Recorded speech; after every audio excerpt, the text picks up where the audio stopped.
we go. All right, I think. 1, 2, testing. 1, 2, testing, as some would say. As the mic's flopping about here and there.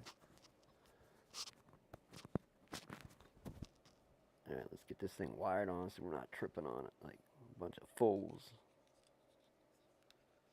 Sound running? Is it?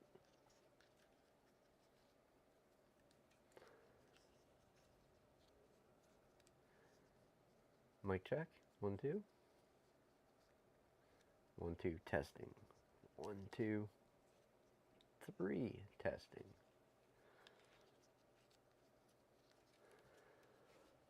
Let me look. Yeah, we got hot mics on this side from what I see, but I could be wrong. That's why I hate this interface. I absolutely hate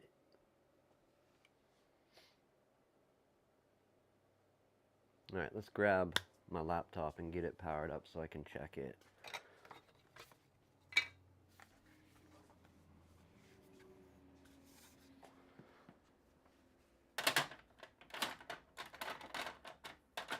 Get out of the way, you simpleton.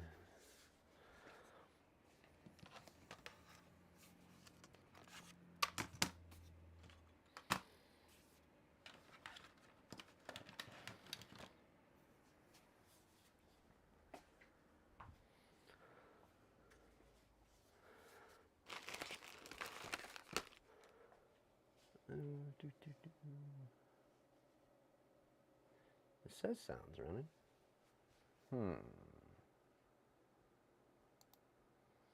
Mute, unmute. Okay, so.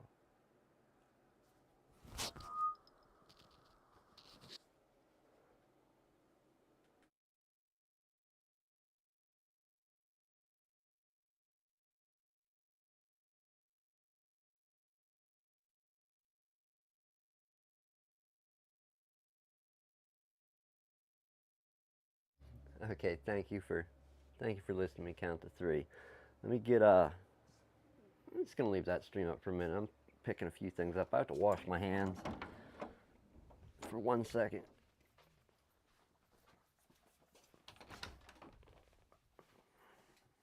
Oh, hey, this is gonna be.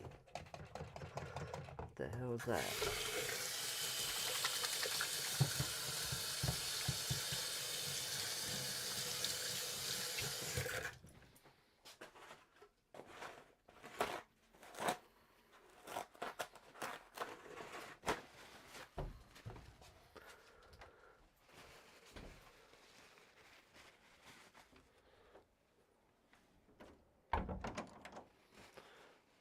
Alright, we should be unmutilated.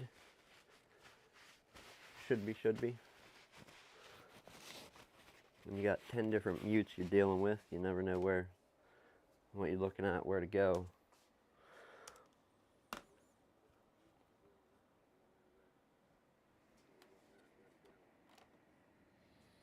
No, sir, we're not using you for sound.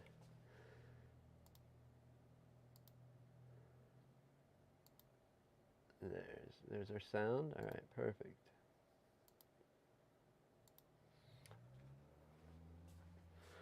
And we'll get the camera started, I suppose. That's next.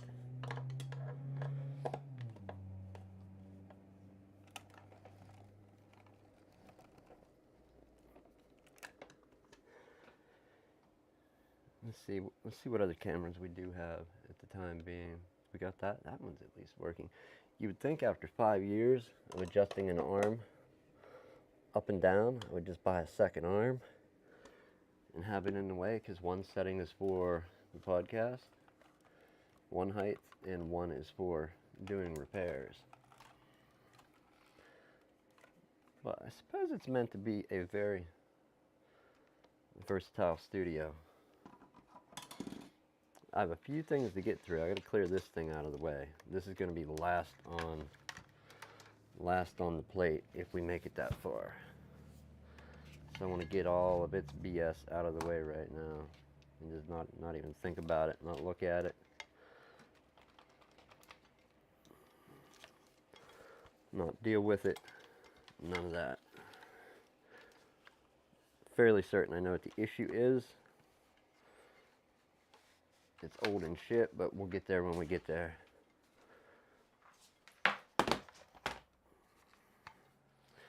Let me get my chat window up.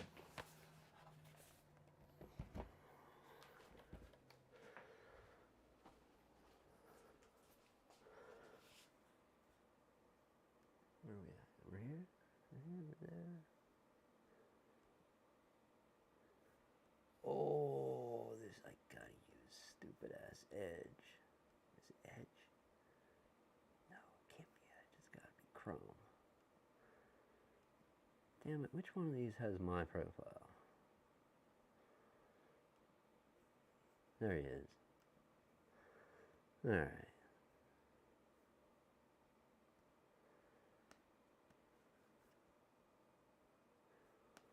I'm going to pause that because I don't need to be watching the video. Perfect.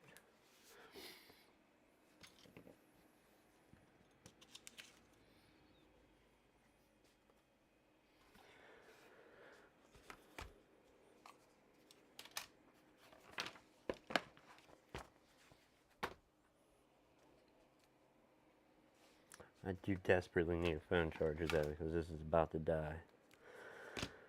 Alright, let's go. What do we want to start with? We want to start with a computer or a phone? And let me get this chat window back up so I can see who else here. Chris, Travis, good evening. Scrap that edge off. It is horrible. Yeah, edge is crap. Hi, how are you doing too? Doing too...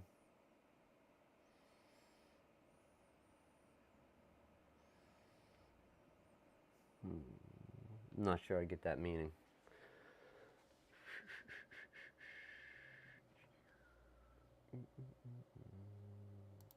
Docs. Chat. Alright, chat should come back. It'll be completely empty because like a fool, I didn't have it open. Alright, we got a chat window. What else we need here? Ah, yes, gloves. We're dealing with some dirty stuff today, people.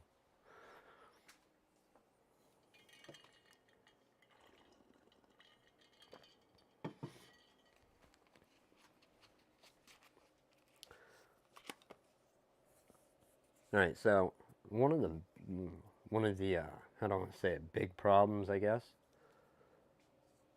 Holy shit, man.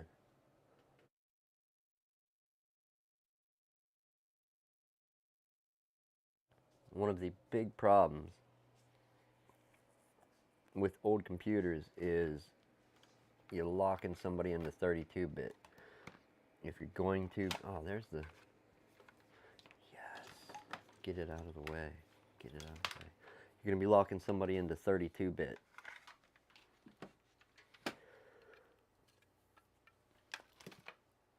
If you go, like if you're trying to do a modern operating system and you want them, I can get that out of the way too. You want them to have a modern operating system. And I think 10 is going to be the most modern unless you're talking some flavor or variant, different distribution of Linux. You're going to be stuck with a 32-bit operating system.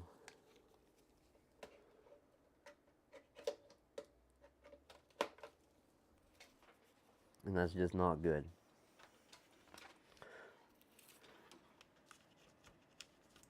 And I believe that's what we're dealing with here today. Let me check here for a minute.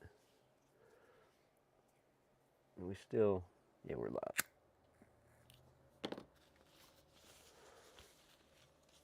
Alright. Recycle, reuse,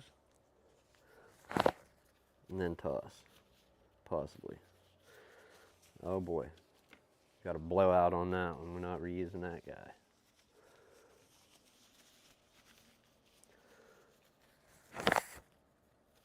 Alright. Solid ground to stand on. We'll use him.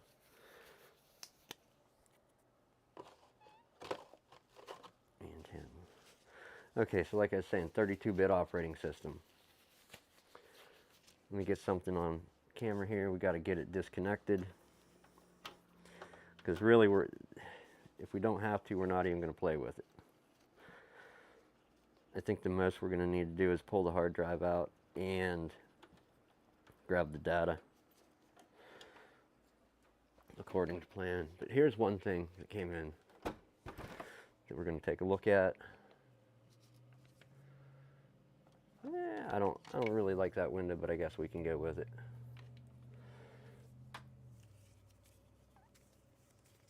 All right, Sunday is mostly out of the way now.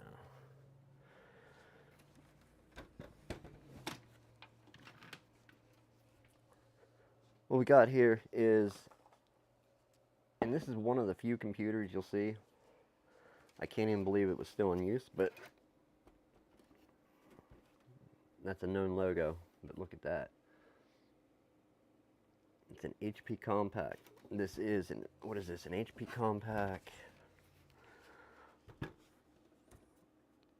So it's a DC 7600 small form factor.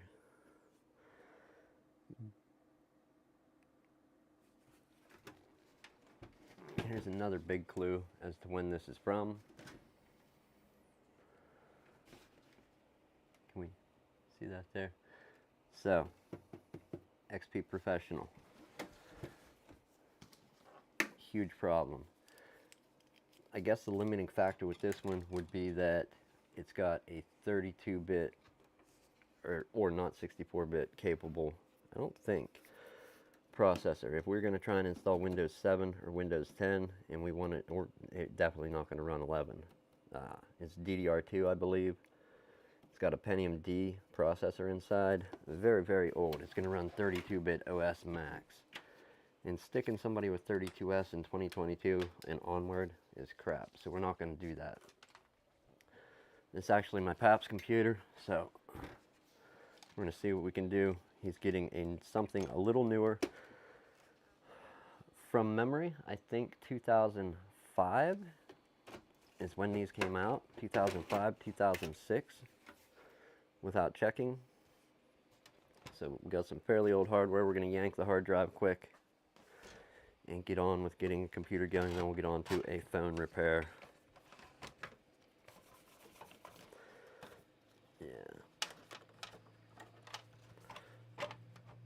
Alright, this can, we'll take 2 screws out and throw that in the toaster here in a few. What was it, DDR2? Has to be if it's XP.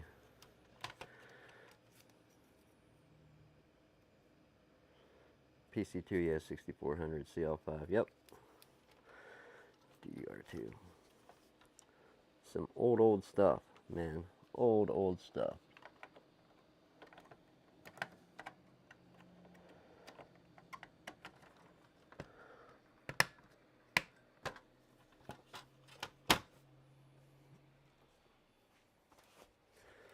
So we're making a jump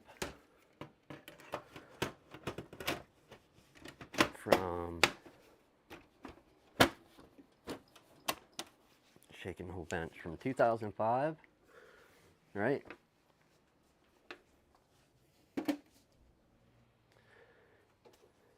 To 20, oh, this has some stuff loose in there.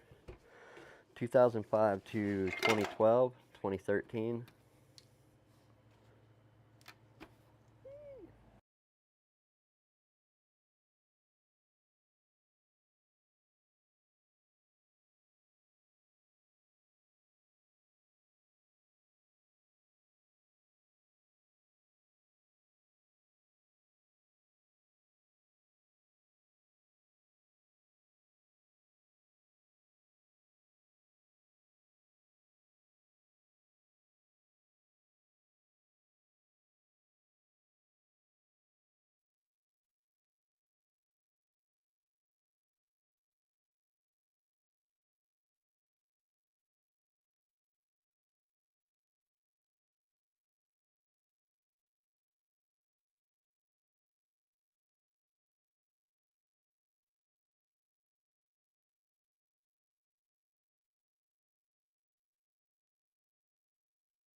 Indeed, it is Jimmy. He just stopped by. You know, troubles in the maker space, the merch space. Running out of emulsion. Yeah. That's what. Now that you say that, I'm unmuted now. But now that you say that they tell you, oh, the 15th, and then it shows up a day later. They did that with some of my parts I ordered for stuff here. Yeah. They're like, yeah, it's gonna be like the end of the month, you know. Yeah. And like 2 days later, it showed up in the mailbox. Well, dude, the emulsion sucks because it's not even worth buying unless you buy a gallon, because you literally get a fucking a quart of it is $43. Yeah. A gallon of it is 73. Like it makes, you know what I mean, no sense to buy a fucking quart because you go through it so quick too. Chris said hello. Hey man. But yeah, no doubt. Oh. Dude, I see your dude, so I just wanted to fucking. I had it on me and I was like, I'm taking this out to him while I'm thinking about it. Oh, right on. Thanks, dude. Yeah, I don't ever get too wound up. I just figured I'd fucking. Just floating along, man, tied to a string. That's how I do it. You know? I do, unfortunately. The ship that I'm tied to is not in sight, but I'm still moving, so I assume that thin string, that thread that I'm tied by, is tied to something up there. Up to an anchor, but it moves now and again. With like rock formations and shit, you know. Right. Yeah, get on, man. Yeah, well, I'm gonna get home, put the kids in bed here in a little bit, and then I'm coming back out to play some catch up. All right, good. I mean, I work all day. I'll go to close tomorrow because I was an idiot and volunteered too. So. All right. You going to bed earlier tonight, or are you gonna be up? Yeah, right. Dude, get real. All right. All right, I'll see you later. Later. All right. Sorry about that. Mr. Jimmy had stopped by. Mr. Chris had said hello. If you didn't catch that. All right. So we're jumping from 2005. Limited to a 32-bit operating system, and as who said it? Somebody said it. Fernando, XP, 2 gig of memory. Yeah, I think you could get like either 2 gig or was it 2 gig limit or 3.3, like right under 3, like 2.9 in some instances, and they tried to make XP 64-bit, which was shit. Complete shit for an operating system. 64-bit XP. Vista was, yeah, there's mixed reviews. There always has been on that. But now, yes, we're jumping from 2005, I believe. Let's do it. We'll do a check. This is 2012. Let me check. Let me goggle this for a minute. Let me see about this.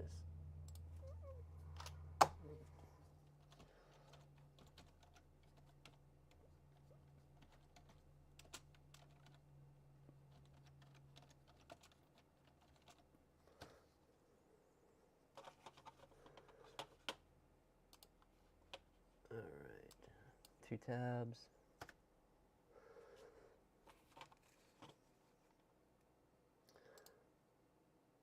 Okay, so Q2 2005, all the way up to, they don't have a quarter. What quarter? Just released in 2012. So we're doing a 7-year jump in hardware roughly, which is going to be good, but not without some modifications being made, because we're missing a couple things.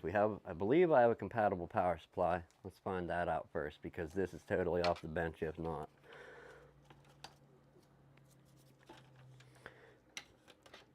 Yeah, that's gonna fit. Does this thing fit? If this fits, we're golden. Let's check the little air duct. Is it clicky where it needs to?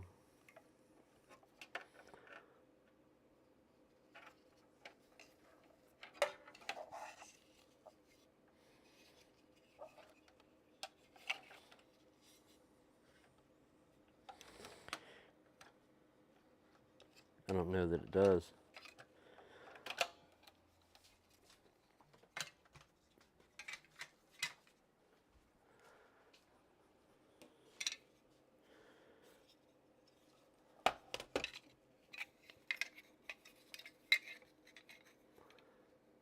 So, visually, these appear to be the same thing. One's dirtier than the other, but hey. Alright, let's get the power supply in and move onward from there.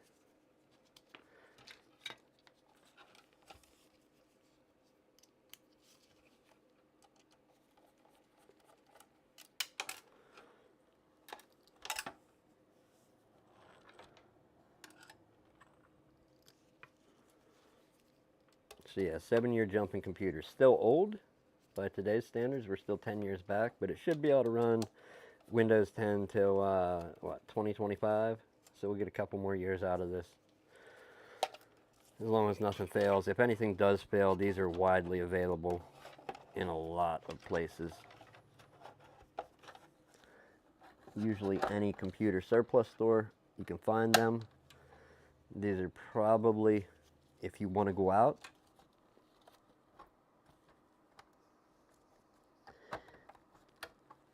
what am I missing here? Why is this acting silly? There, it finally slotted in. If you want to go out and truly have a set it and forget it computer for like an office, grandma, pap, whoever, just like set it, forget it, have it run, these were very good at doing just that. Not like they're immune and can't get infected. They can, the same as any other computer. You know, just it depends on the person. Are they likely to click on ads and whatnot and get malware all through the damn thing? Depending on the sites you visit or activities, it'll get just as infected. But as far as hardware-wise, set it and forget it. You can literally go out and strip the entire thing, I believe, with nothing more than a Phillips screws in your hands, and you can strip this thing. Literally, strip one to pieces just by hand. All right, so power supply is in. We got to see about our air duct. We need RAM for this thing. What is this going to be? DDR3, 12,000. Oh my God, I can't remember all this crap. 12,800S, I think. We'll check it. We'll check it. We'll see if we can get it to boot first go round.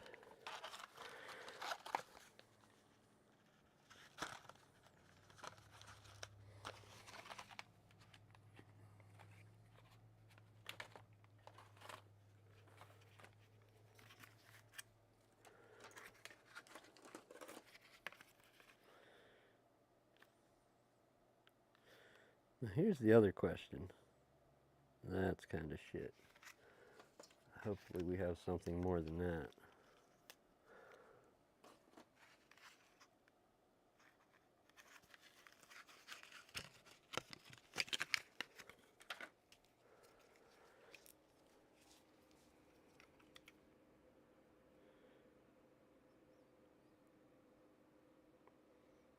So this is 10,600, and then the other one doesn't have a listing.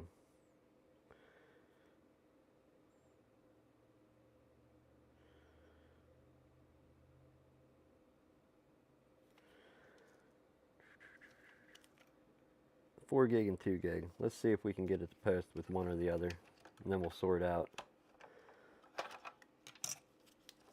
We'll sort the rest out from there.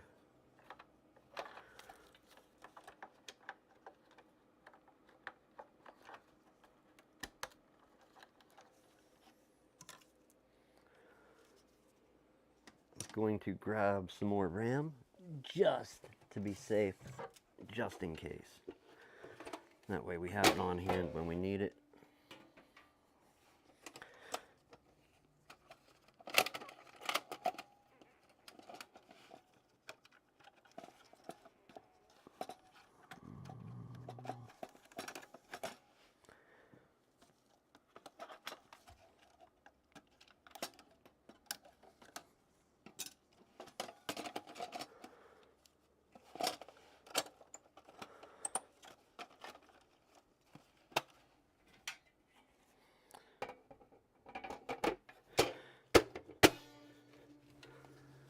Alright, I normally don't strip stuff out of my personal stuff, but for family, we can do that.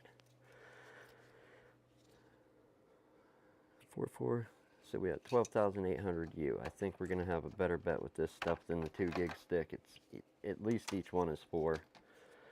I just yanked these 2 sticks out of actually a similar computer. It's an Optiplex 7010 small form factor, but it's a Hackintosh. And it's on Mac OS, whatever version before they introduced the APFS file system for some of the newer ones. So Maverick or one of them ones from back. All right, 8 gig, good minimum experience. Let's do some wire routing. We'll check our thermal paste and whatever else.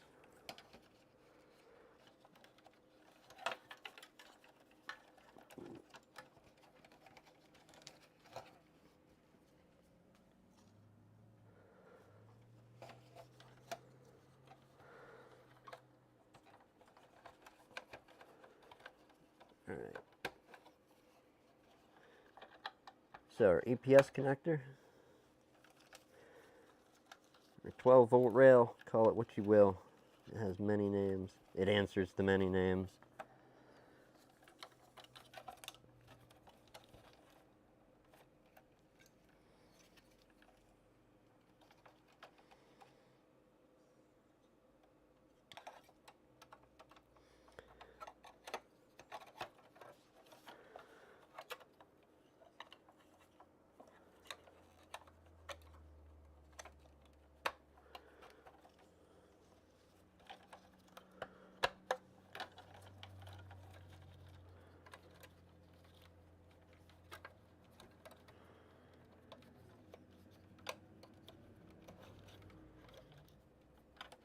Black one and that one stay down. These can go up. Keep the SATA out.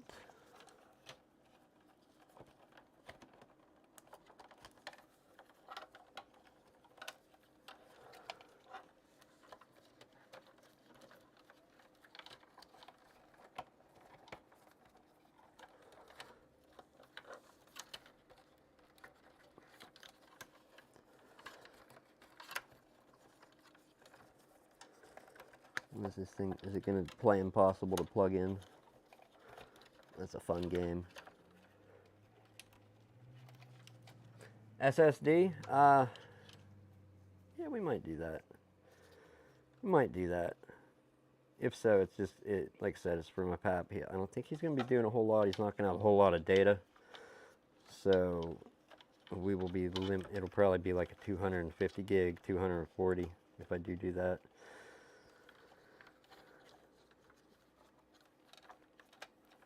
That stuff would actually stay this side and get tucked in to account for the graphics card.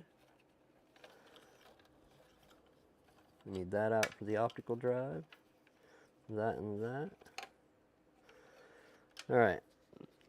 Part of this is done. We'll check the thermal paste, but first we're going to get our hard drive space operational. One thing I don't happen to have, because I gave the one out of... Well, here, I'll just show you. So we just set the one we're working on here. This is the one that's being worked on.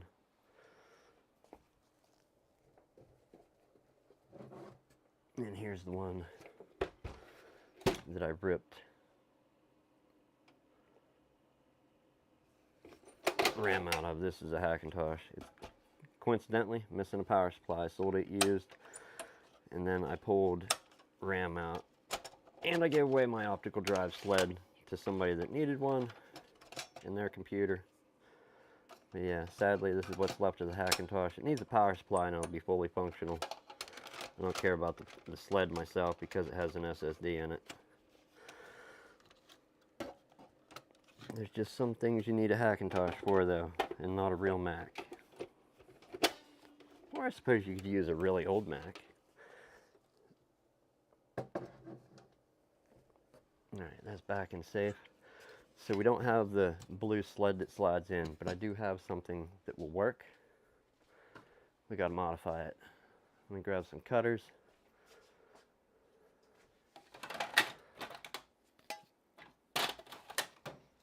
I actually have to do a few things to get this to work. So if you're minus the blue plastic sled that just kind of flexes around your hard drive that you're going to put in, we need to mark this before I mix it up. This is the one that came out of that HP.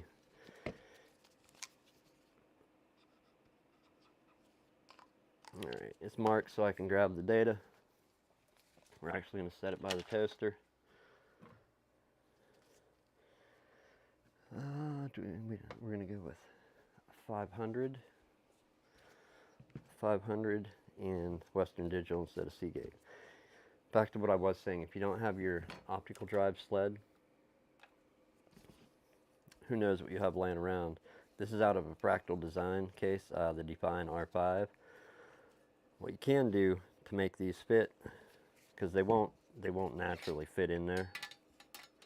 You're going to get stopped. These are too high. They'll get kind of bend the case out. But what you can do is take some tin snips and cut a little bit, and then they should slide in. And then when you mount your hard drive, you'll be a little better.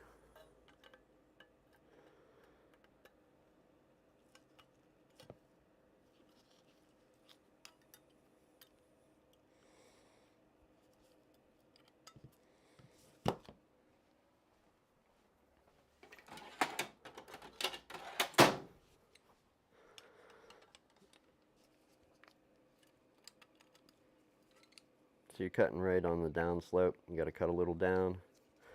Went a little low on that one, but that's fine. It'll still bend.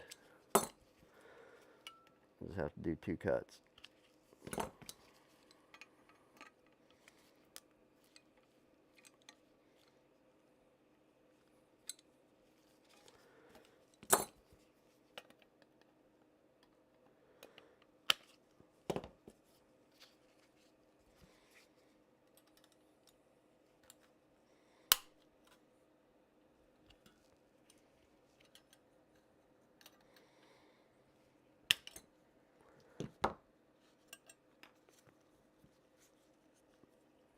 Repeat on the other side.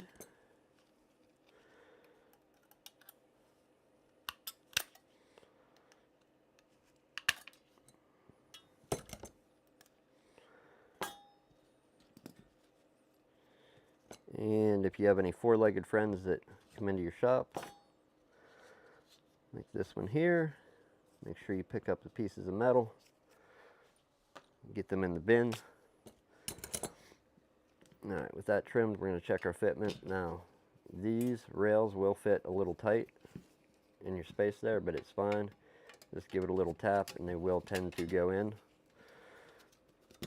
But this is the closest fitment I've found for not having an actual Dell sled that's made for this.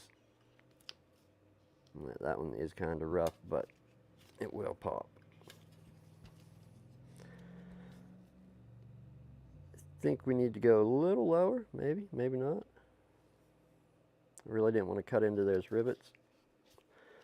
I think we can do it without cutting into them.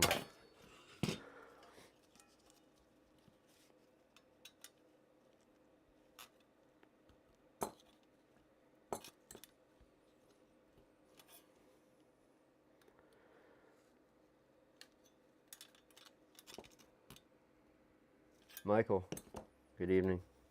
Or, yeah, late evening. Whatever, it's sometime.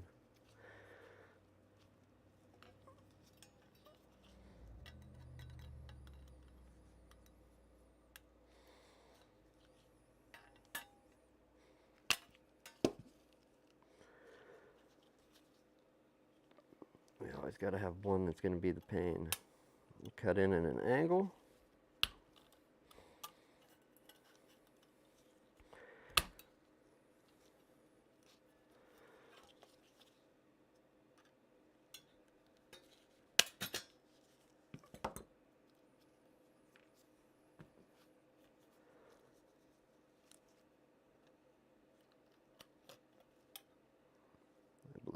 I believe that will make it.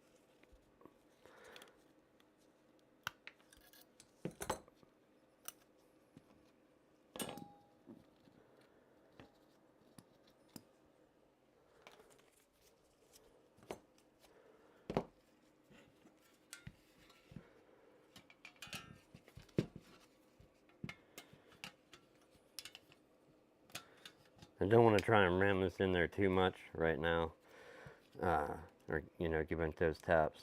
But if you can get it started, usually in the left side, you can test it. But we have sharp edges on it. One thing, I don't want to bend these arms. when you have the hard drive in there, you actually have something solid to press from. As you can see, we started down the rails. We've made a little clearance here for the hard drive to tuck in some, and on that side, let's get a hard drive mounted.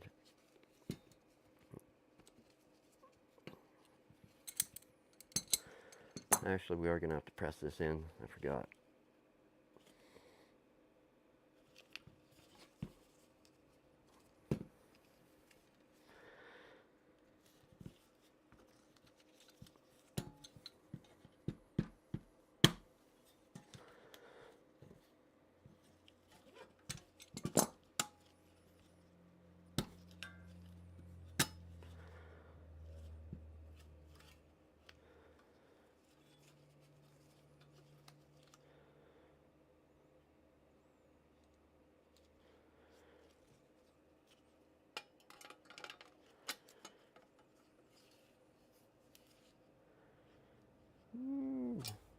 We'll pull it out and remount it.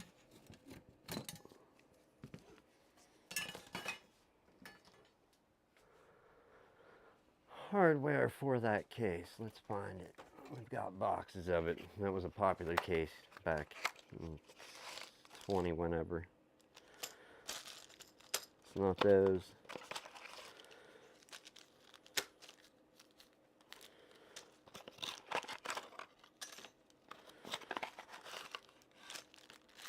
There we go, there's the goods. That's the stuff we're looking for. See a couple of those guys. And some of these guys here. Get this other crap out of the way.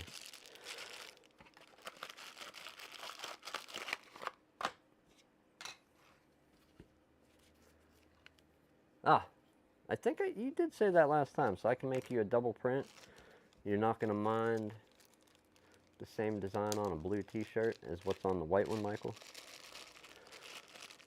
Alright, that's a fair deal. I will reprint and get my iron out.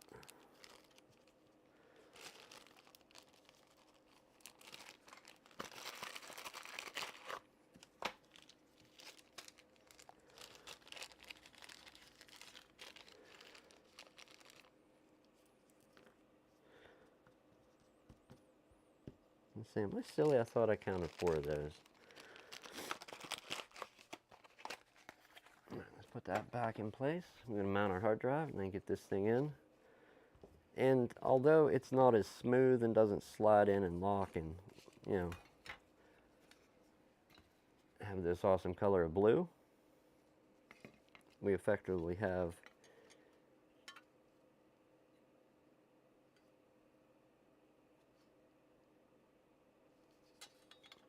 I wonder if I have to move it up. I think we'll get it that way.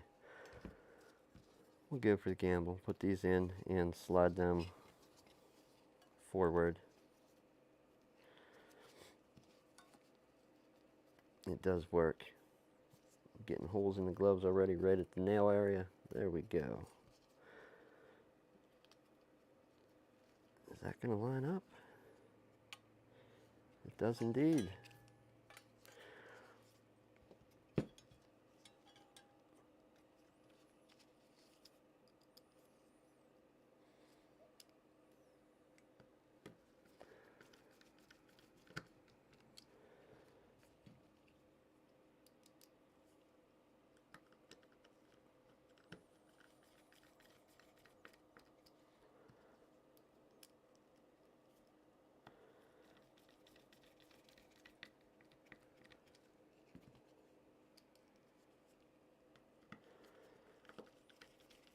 I don't know how many other case, like hard drive sleds you could do this with. I've tried a bunch from Thermaltake and a few other brands, and I could never really.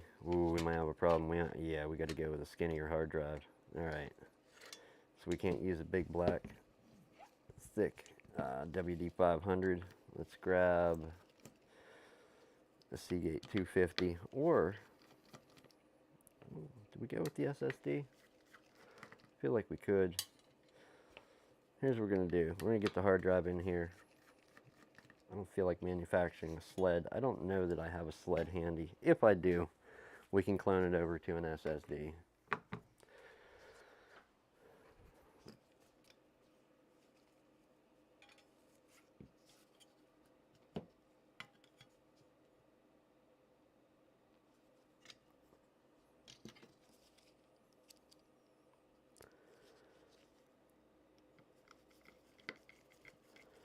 I'm just going to put 2 of these in to check. For right now, check our height, if our height works. And it will. I'll put the other 2 in and mount it. I don't know if I have any like pre-made sleds. Like I know I have the video where I make one out of the top part of an optical drive. And I've made many of those, but I'm trying to do as little making as possible for this video.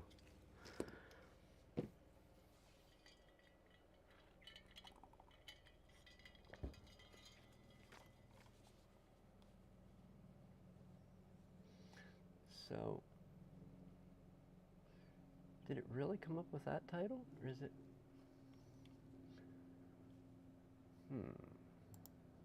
That's what I'm going to change the title here while we're live. Actually, I don't think I need to. Let me check the title on my channel. Getting through what I can in time allotted. Alright, awesome. It came up with the right, how do I say it? The right title and description in category.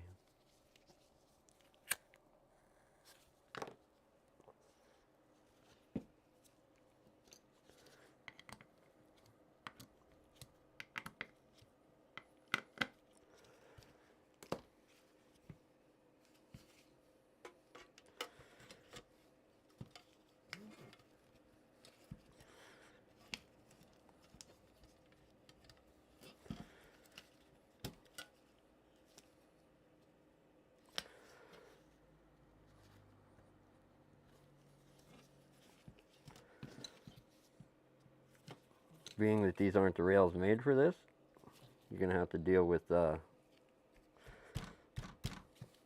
it's going to keep wanting to kick sideways on you.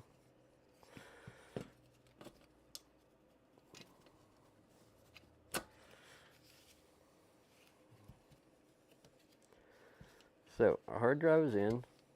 It's in the sled.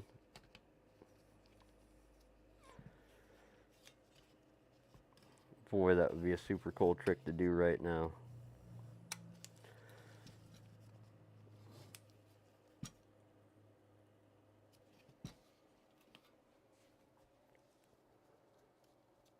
Why not? We're here, right? We want this thing to work as much like the original.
Really?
There we go. That was the real boss calling. We couldn't avoid that one. Couldn't avoid that one. What? We don't need... Get out of here, man. We don't need a IO plate or IO shield. Who the hell ordered that up? Alright, so here's the idea. I'm not going to sit here and scratch this a billion times with an X-Acto and then hit it so it punches. I'm just going to try and hit it with a punch. Find a piece of wood and hit it with a punch or a chisel. And then we'll attempt to see if it's going to work. Hopefully it does. We just need some wood to crack on and a hammer. I think after we get it with a punch, we may... Actually, that's an even better idea. Hold on, I like that idea.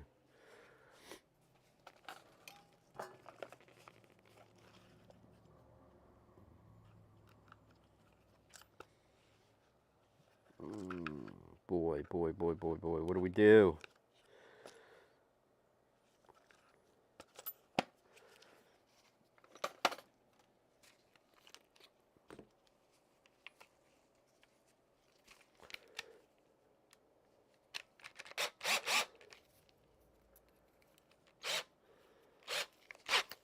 I've never done this one. I never had to latch, or never latched him in. I just know the sled fit because I've made a few. So this is the revision 1.2.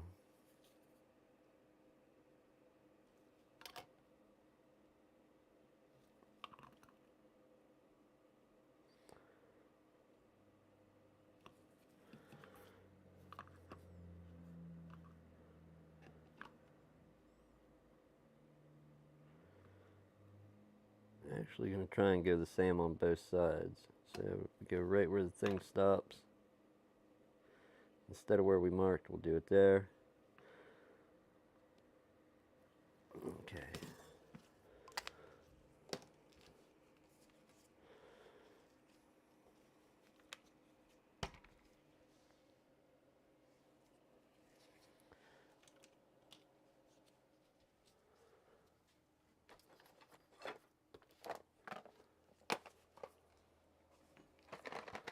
We got a ringing sound coming up for anybody that has headphones on, earbuds, stuff turned up loud. It's going to be like a ding sound because we're using an auto punch.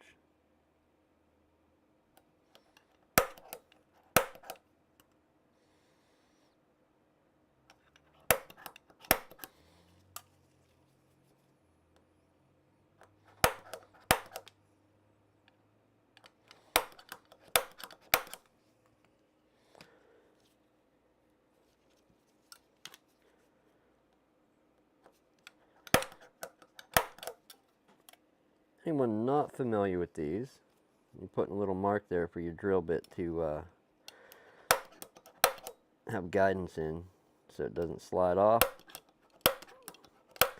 But it's kind of like any school guidance counselor. I don't know if other countries have that, but they kind of work, but not always. You know, they're not the best at what they do. Yeah, it's going to skip sideways because we can't get straight above our mark. We tried it.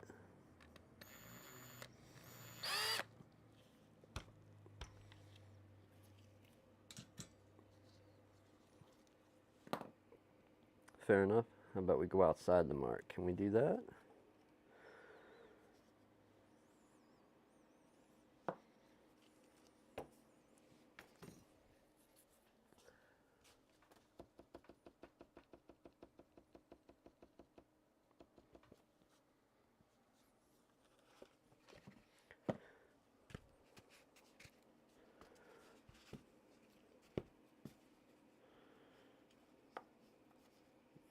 I don't know how we're going to manage that.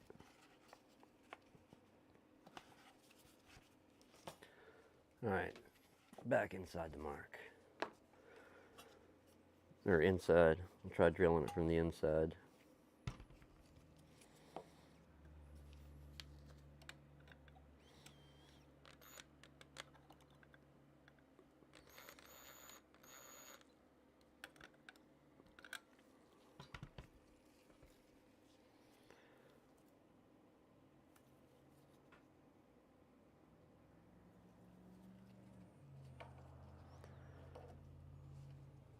Wait a minute, wait a minute. I do have a solution. Give me a second.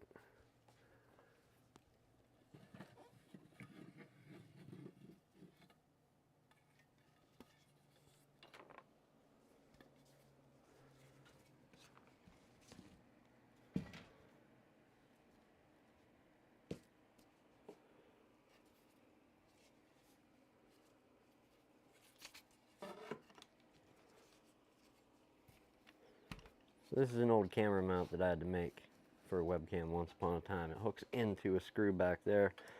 It will give us support to drill from the outside. So we're going to make our marks over again. Loud noise.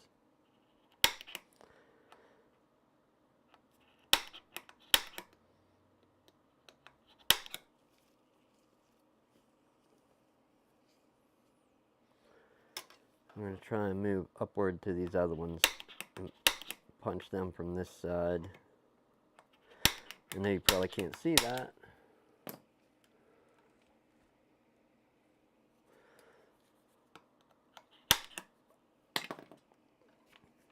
Alright, let's see if our marks work now that we have support.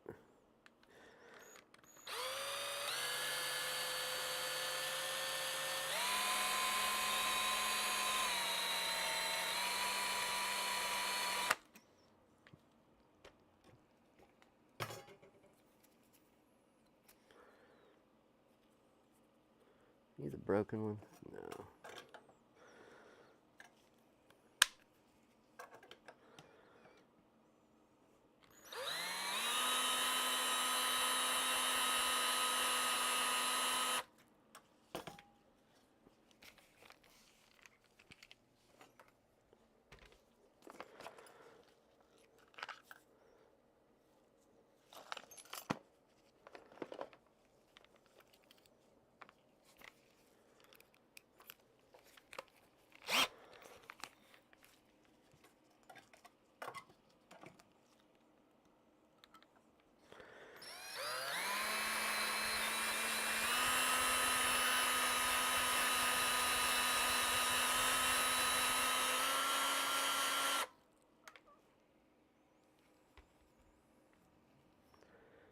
We're about, yep, I lost two rubber things to be exact. We got more. So we're dealing with either, I'd say it's junk steel, or I'm just not putting enough down pressure because I don't really want to press on this and have that rip loose and snap me in the face. So I'm going to try a little more down pressure.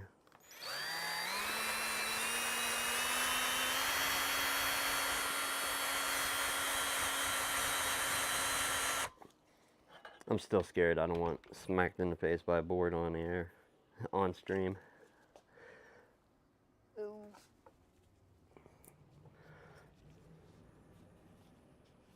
Let's see if we can find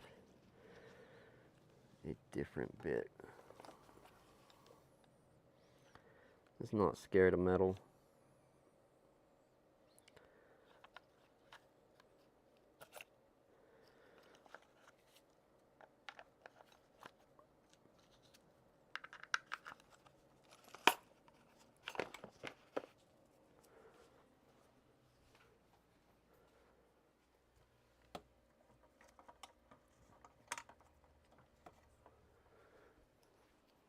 Yeah, a little bigger than I like, but we'll go with it. I need to scroll? I don't think so. Do I? Am I missing something? No. I could be, but who knows?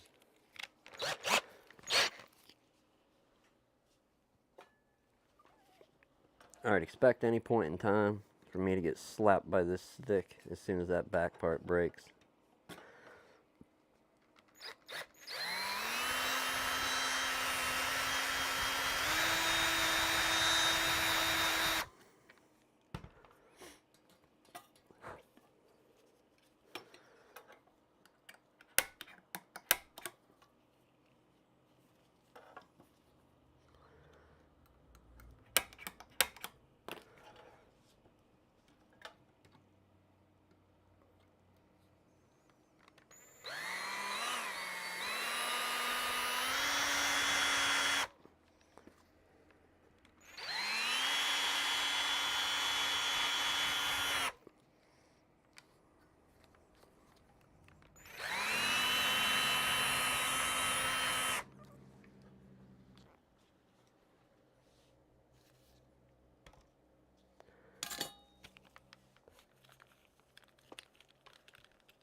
What'd I do?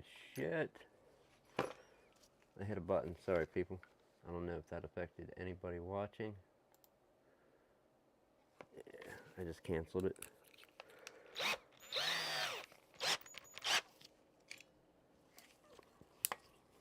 Alright, the mission continues to drill a hole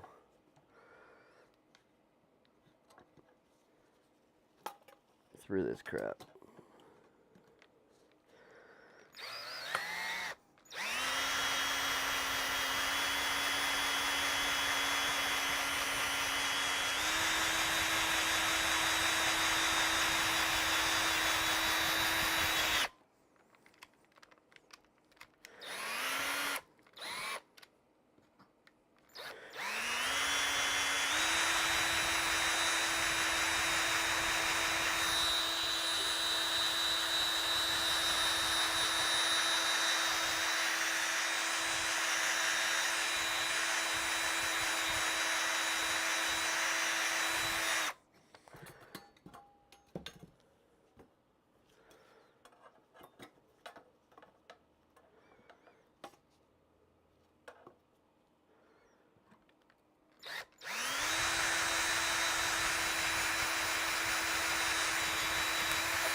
Alright, last one.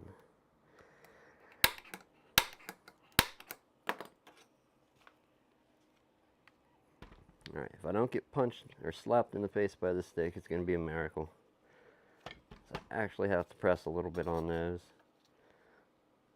to get it to work. Please don't let it break now.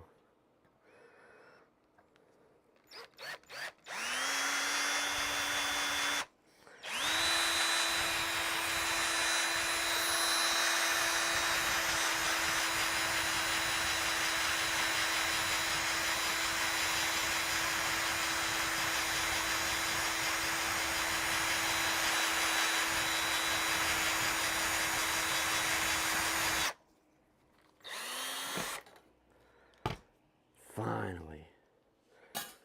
Alright, so let me show you what was keeping me from getting smacked in the face. And then you'll understand why I wasn't into pressing too hard. Let's make the picture really clear.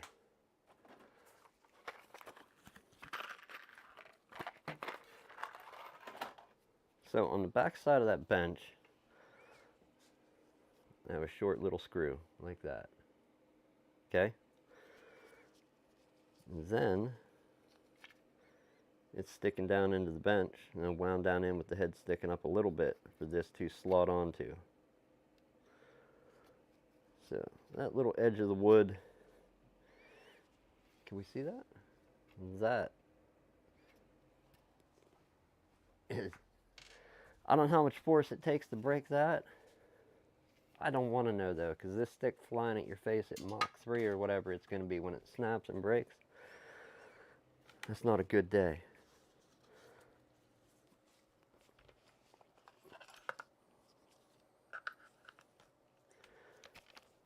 Drill bits that you've used to drill multiple holes through cases and other things also don't help. So they're a little dull, but you know, that still didn't seem cheap. I guarantee almost has to be, right? I don't know. Do all manufacturers use crap? Somebody riddle me that. Alright, let it continue. So we're going to take and make a little chop with our tin snips. Try and straighten this whole thing out, and then we're going to push out a little little area that's going to kind of be our snap thing. We'll bend our arms and see if this is even possible. It's probably not. So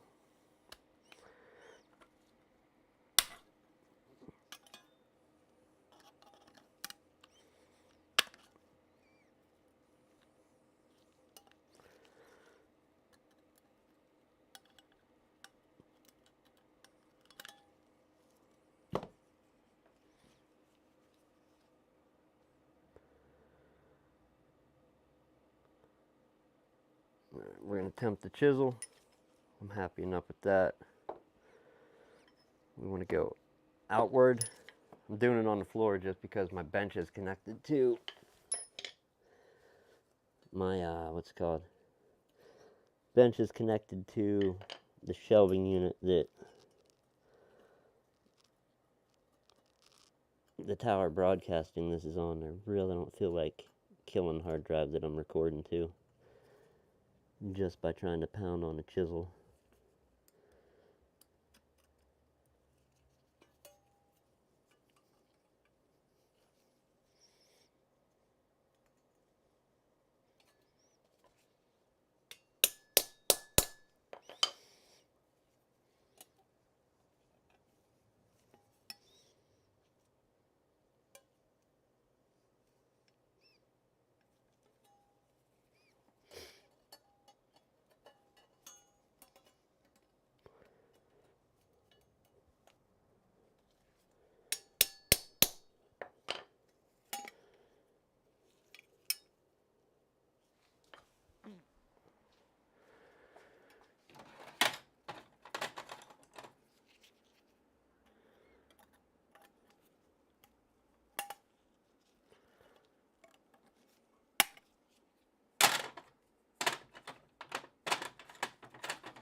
Most of yes. Yeah, I do have a vise. It's mounted to a cabinet over there. You know what I mean? Like, so I'm not going to roll. Well, no, I could unmount it, I guess. But yeah, the answer is I do have a vise, but no, I often don't use it. Like, I could mount this in there, but I don't know how. And I really don't want to dang it up. I just want to chop through these two holes. I don't feel like snapping the blades off of my micro cutters though, because they're about the only thing that'll fit through there, and I don't want to make the holes too big because that gets us too close to the edge and too close to each other. Revision 1.2 will probably definitely need some work and improvement, but we're through, and I think, if I'm not mistaken, we are through.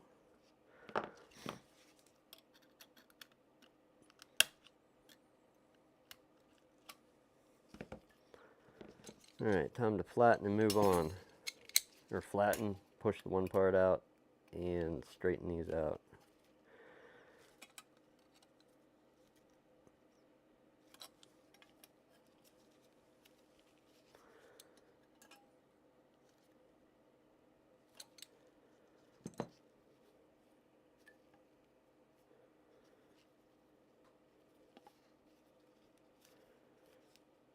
I think that's it.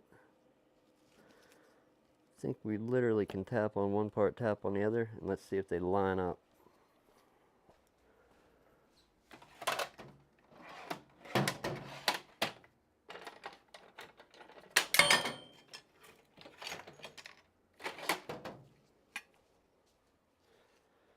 also working on a vise when it's just like, I mean, it's not like it's super tough stuff, but it is fairly thin. I don't want to snap them off.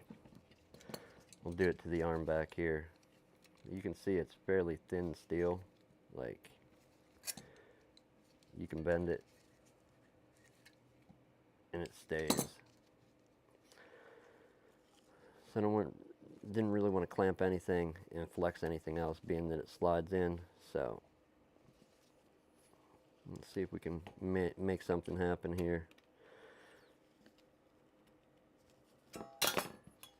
We need a little spot to come out. That's going to basically be our place that snaps in.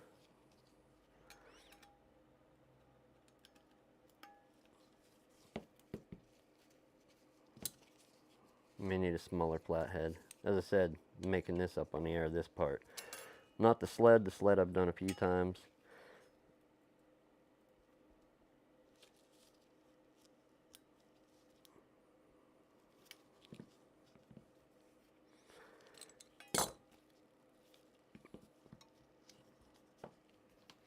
But the actual mounting mechanism, trying to replicate these holes but further back, yeah, never done that. At least not with this one.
Alright, we're giving one last punch attempt with the screwdriver on this one side, just to get some separation.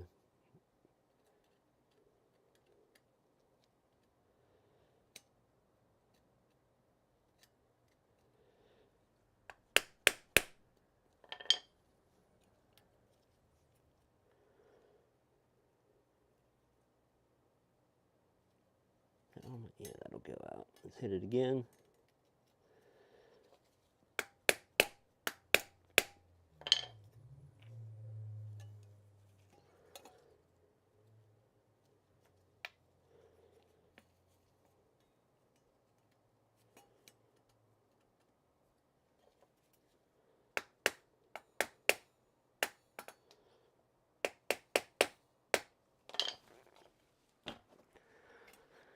Alright, and moving on with this part. Let's go so I can get this computer done and get onto the phone. The phone's the interesting one.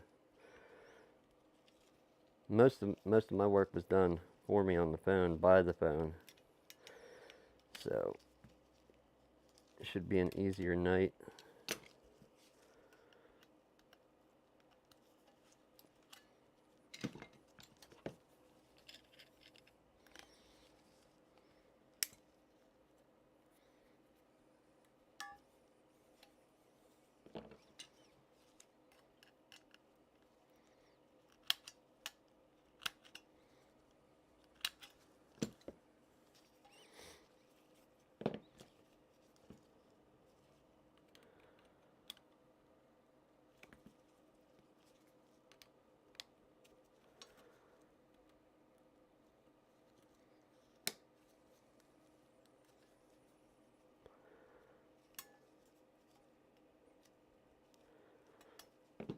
Alright.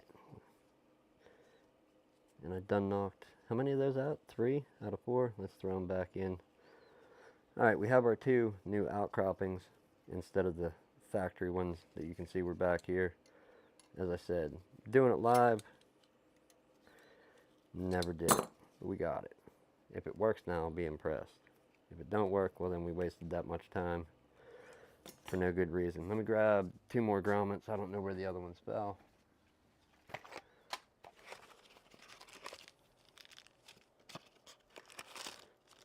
There you are, my friends. Come back.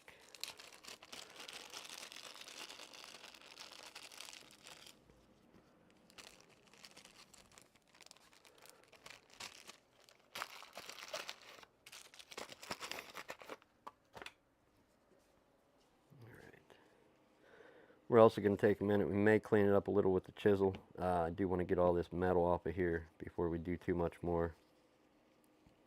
But before we go ahead and clean up,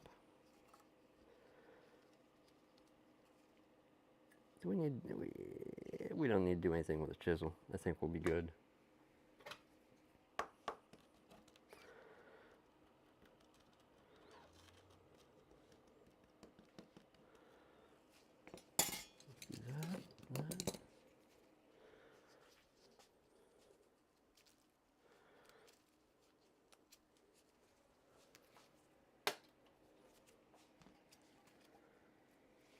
Don't have a vise.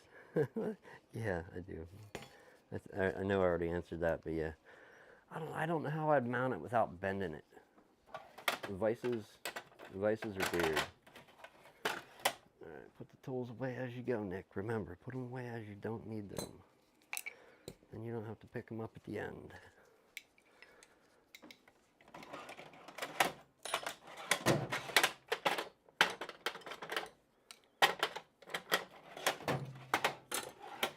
Alright, those tools are away.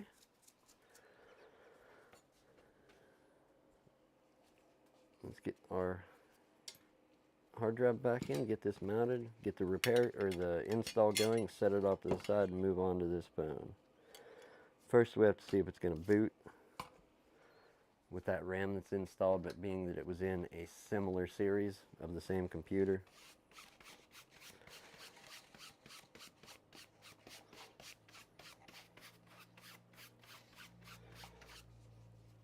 I'm going to say it is, but could be wrong, don't know, haven't tested.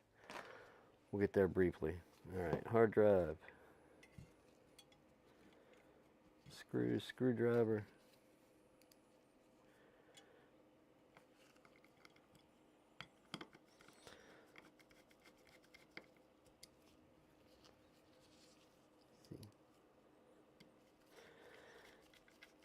Amazon same day would be nice. I don't think they have that for all products yet. They definitely don't have same day around here. And then again, what happens if your product isn't on the Amazon same day? Alright. Will it latch? Do we have to do some final adjustments? I think we might have to, but... Or it's going to latch and never come out again, which, in that case, we will cross that bridge when we get to it. Or it's not going to work at all, because it's not out on the flexy enough part of the handle.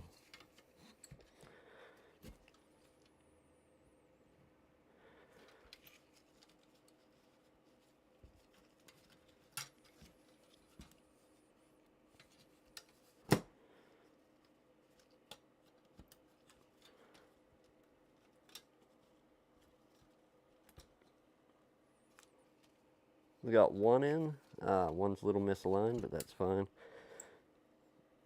We're just about to get 2 in. Let's give the hard drive a little nudge.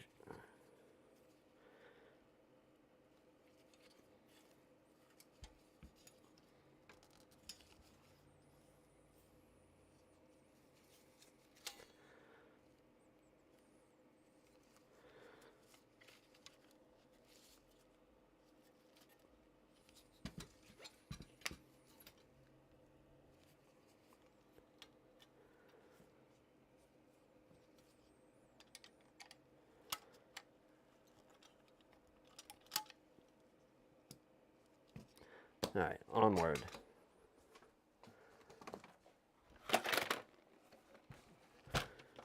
What did I say about this thermal paste?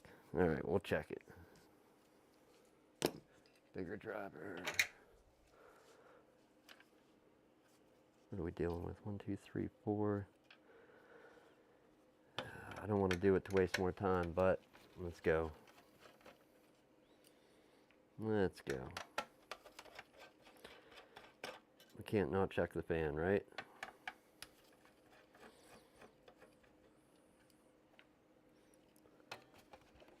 Is there 2 more?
What are we betting on this one? Dead thermal paste? Or good?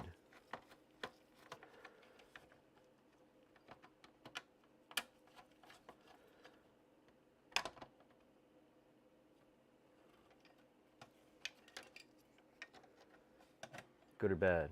Good or bad, people? What is it? I seen it. I know, it's dead. It's gotta be dead.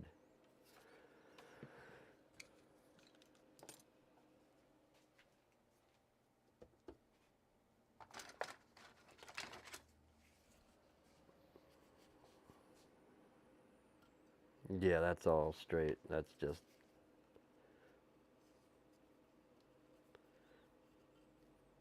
You move it and it turns to powder dust.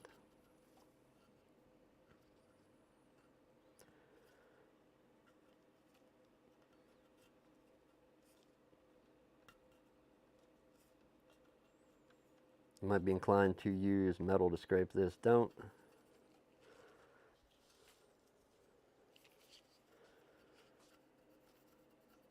I think it goes without saying. Don't scrape copper up with a metal tool.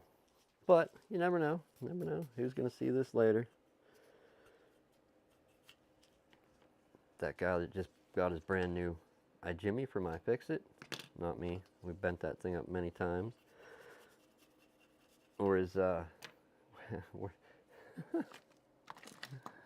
where's the other variant? I don't have it. It's great. The double ender with the foam stick-on pads, it still has very much sharp edge on each edge, but it has foam on either side of it. I love those ones.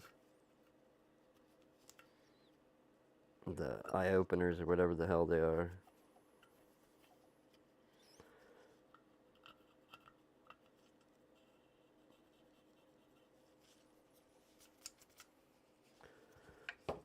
Alright, we're gonna have to...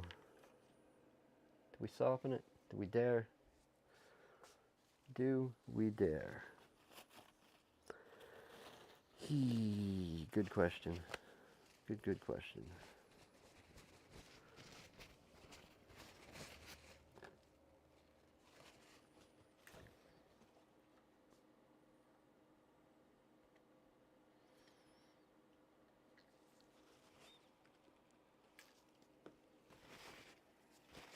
Dry. Dry's not the word, man. That's like... We also have a little bit of caked in dust there as well. We're going to see what we can just clean off by hand. And when you redo the thermal paste on these, it takes a bit because you also like to fill those gaps to try and make that as complete as possible. That's me. I could be doing it wrong. I'm an idiot. So proceed at your own risk if you happen to be servicing any of the Optiplexes that have this style heatsink.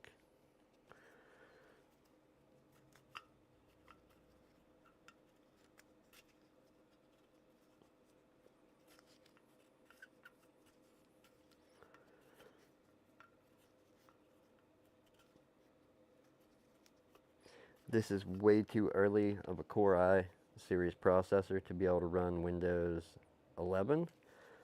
So as I said earlier, we're just going to stick path with Windows 10, but he should be able to run it and get updates until end of life in 2025. I think that's when it gets here for 10. I'm going to brush that out quick and see what it looks like underneath all that buildup.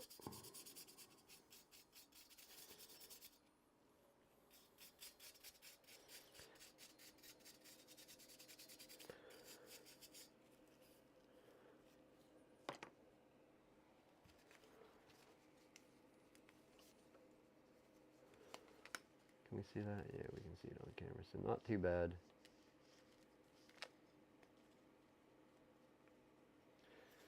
Oh, it's a metal lip. Alright, I saw part of it was blocked. It's the wider metal lip on the top.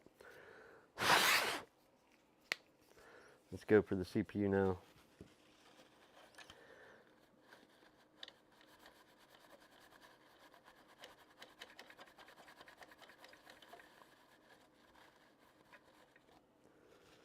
Unfortunately, most of it brushes down off the edges.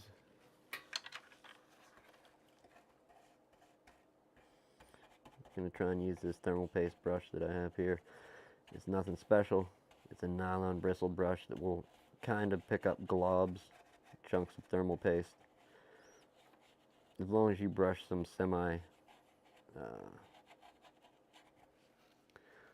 brush up some not completely dead to the world thermal paste once in a while. Or get some alcohol in it.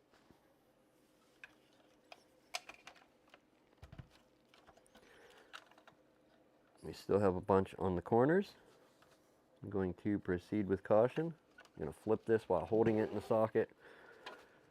Let it drop out onto my hand. Bump that. And we didn't fill our socket up with too much thermal paste.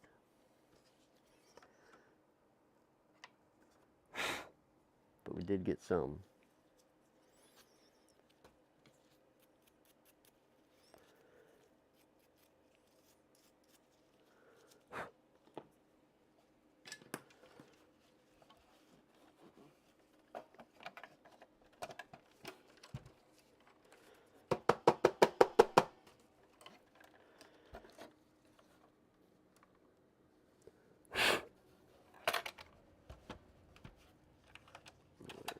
Go with it.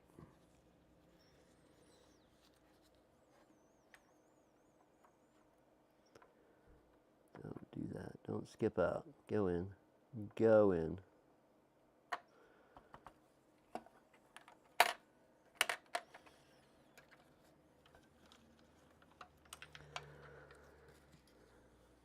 Alright, almost time for the rebuild. Do we have... We're going to use up the rest of what junk's in here to fill some gaps.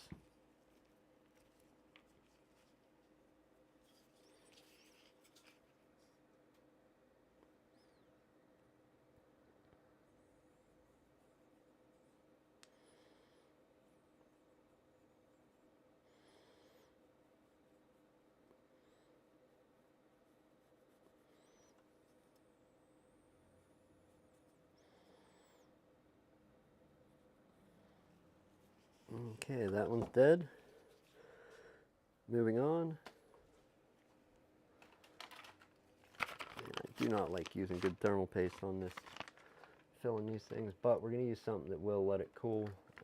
Where is the AS5? AS5, come back. There you are.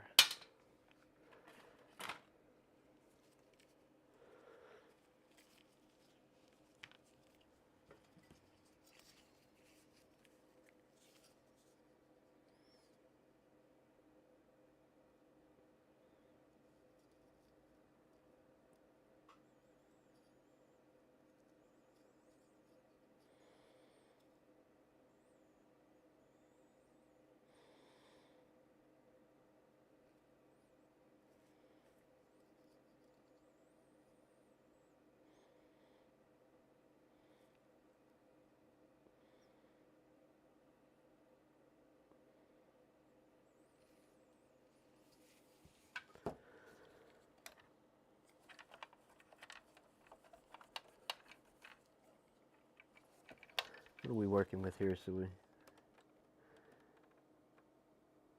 3220. So not a bad CPU. Not the best of the i3s. Or maybe 3220. So we're at least at 3rd gen. It should have some type of inbuilt graphics.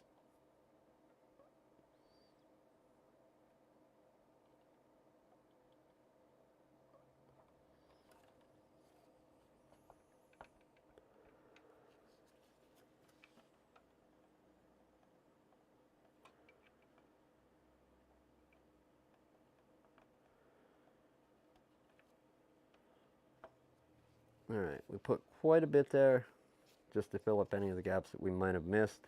This is not your average heatsink that is a nice flat spot that's just gonna squash outward. Although it will squash outward, it could leave some gaps there. Are the gaps gonna really affect anything? Yeah, don't know. However, you don't want to risk it. Or it doesn't fill, or who knows what.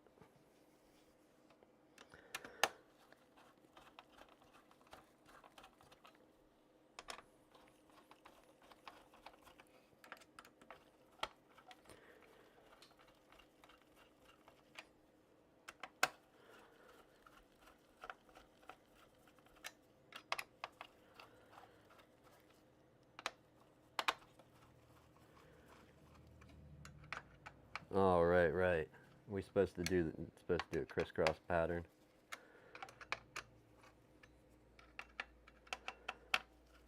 Right, what about the reverse square? We went the clockwise square, now we'll do the counterclockwise square to tighten these down.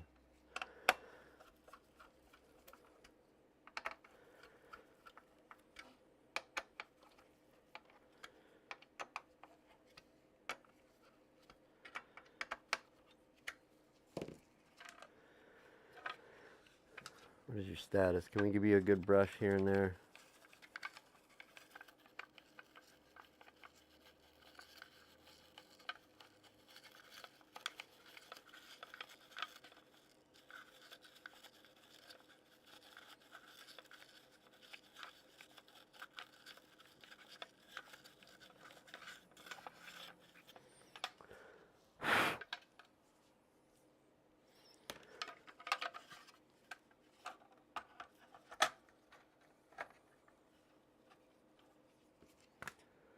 Alright, we've got 3 screws, or 2 screws on the fan, and I believe 3 around the fan.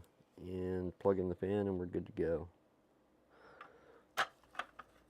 Plug in hard drive, post test it, and install an operating system if that test goes okay.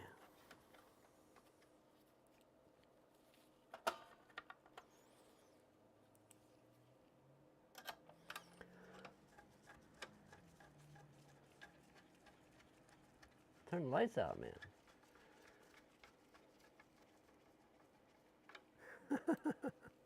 Yeah, I gotta turn out soon too. I'm gonna go put the kids to bed, as I said earlier. But we'll at least get the install going on this. And the phone, whatever I don't get started on or finish with the phone, I'll just pick up a stream tomorrow. I'll give a little more notification though, like throw out a what is that thing called? It's called a notification post or whatever. Put that out. A little bit ahead of time, and then, you know, wait a bit, not do like the 5 or 10 minute thing, probably like 30 minutes or more, and that'll be much earlier in the day. I have some stuff to do tomorrow evening. So, all right, hard drive's in.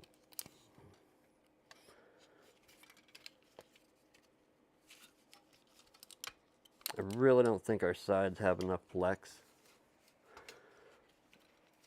I'm gonna try and bend. Ooh, one of the side rails broke. So we drilled too close to the edge like a fool. Like a fool. It's alright.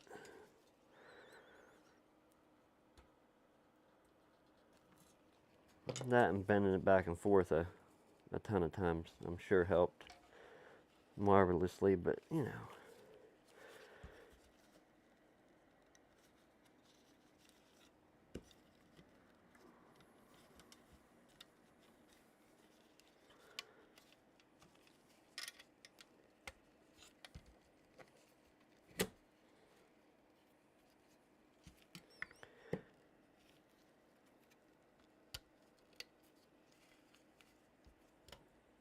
Alright, we got one latched, and it's latched good. It shouldn't let our hard drive pull out.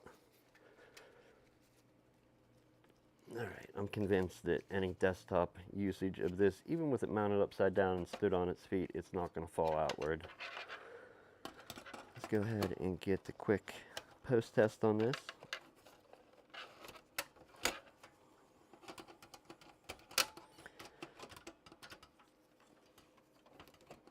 Dell, I know why you bend your arms now.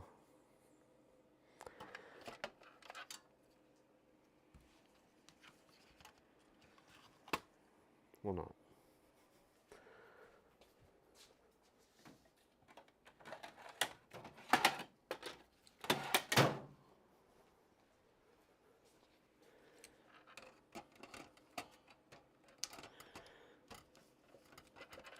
It does have quite a crazy kick to it, too.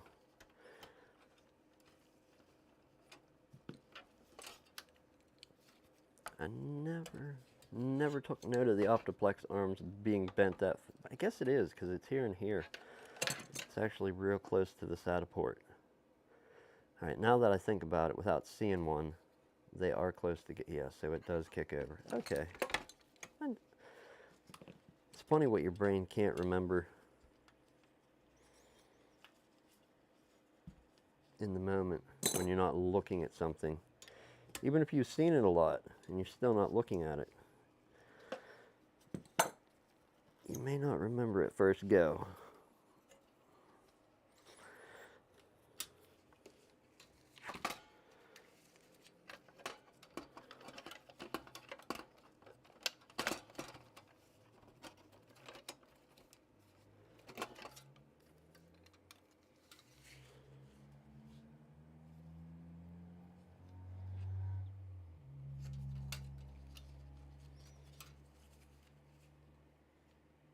How did I solve it? No, never mind. Dumb question. I know how I solved it. I chopped them. We're not doing that though. We want that to work.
Do know that it doesn't matter how many, unless you're going to take the time and make a near perfect, perfectly sized rail, like on an Optiplex tray, how they're made out of plastic. It's always going to be miserable to get your drive in and out. Really, the main thing is just with the way they want to slide in, you got to make sure the left side stays ahead. The left side has it, for whatever reason, has a tighter fit than the right, so it's always dragging and wants to fall behind. That's just like the main problem with it.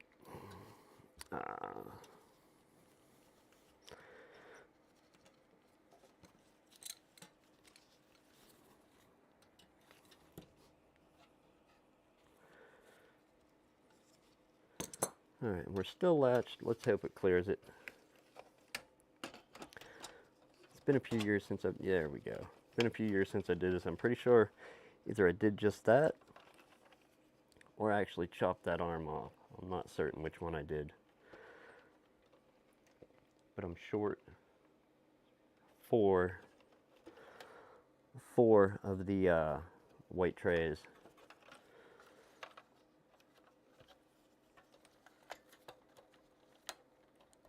From the not used Define R5 case that I have. And I don't know how many other ones I don't have, because I can't remember what I put in the last time I used one of those to build with. No idea.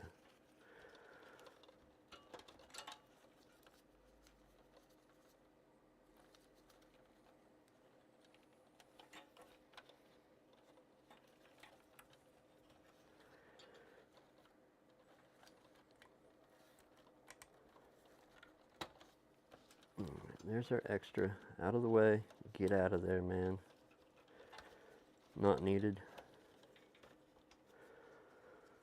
Optical, and let's go.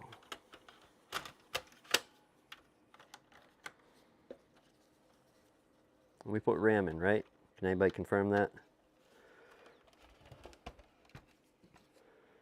The cool thing about these, for their time, was HDMI. I mean, 2012. Another thing is a lot of them came with the... Actually, I can show you a bit of history for people that don't know. We actually just nuked one of these on accident the other night. My friend and I were here trying to get a socket off of a graphics card. And yeah, I had the bright idea to plug the LiPo battery into it just to make sure the socket fit, and it just cooked the graphics card. Well, at least the component on it.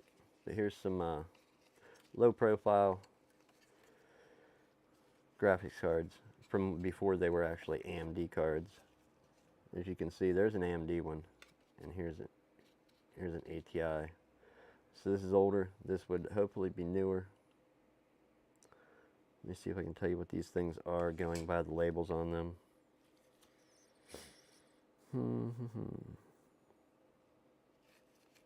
I really don't want to look up date codes or anything like that on it.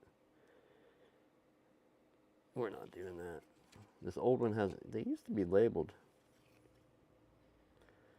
I think the labels, but these were what you generally came in these, was these low profile little mini fan, just to get you some other options for output other than HDMI and VGA. You would have like a DVI and HDMI, or DVI and DisplayPort, which is in both those cases.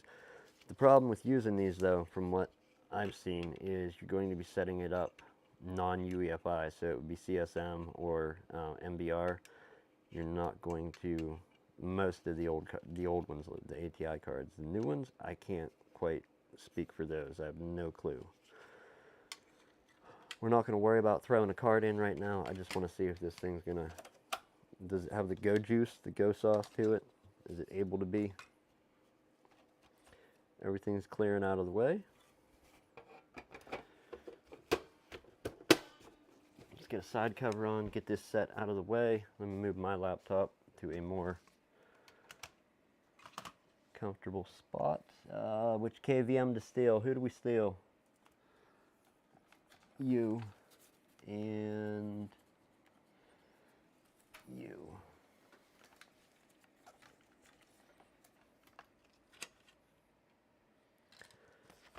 Alright, so we got KVM. I'm about to lose chat, so I'm only going to have it in the laptop and not on my screen. Who knows what shit we'll have to set in the BIOS. It may take me a minute to get this up on screen, but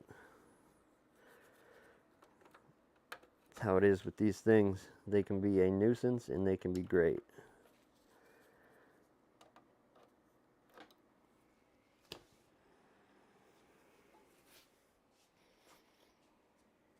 You know what? Let's try and bring it up on screen.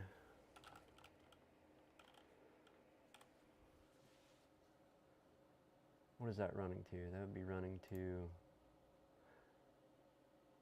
cam link. This is the front cam link.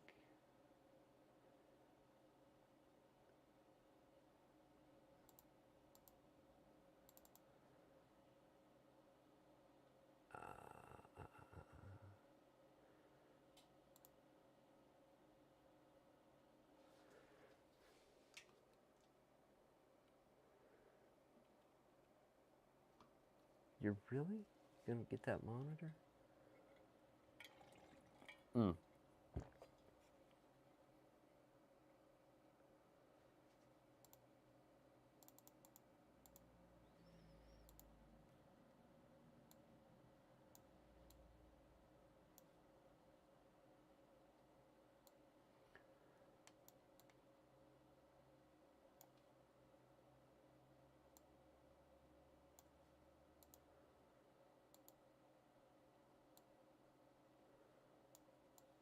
Let's see if we can get this Delta post. We're gonna try and put it up on that screen.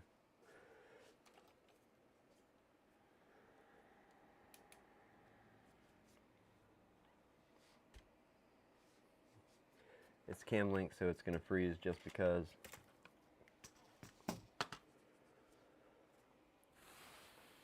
We are going to the blue.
Is that it? Is that what we're looking for? Yes, that's the series we're looking for. Okay, so we have to look up what code we have.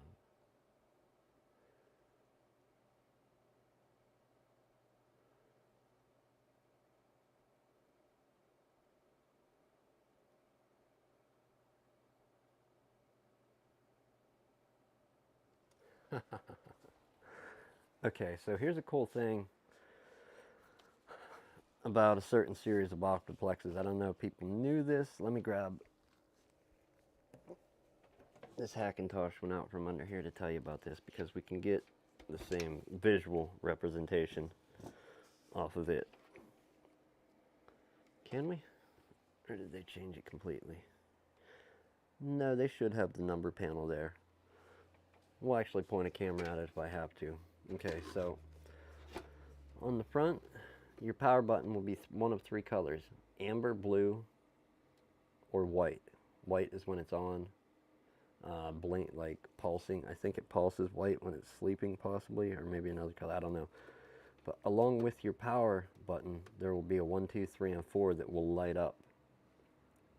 Either they're not lit up or they'll light up. You can't see them, or when they're lit up, they'll be lit up amber. And you can have different combinations of blue light with a 1 and a 4, or amber light with a 2, 3, and a 4. So we got to find out what the problem is with this one, because we have a blue light and a 1, 2, and a 3, which basically is telling us. Let me see if I can show you this here. Where's my screen? Of course, that's the wrong screen. Let's go back there.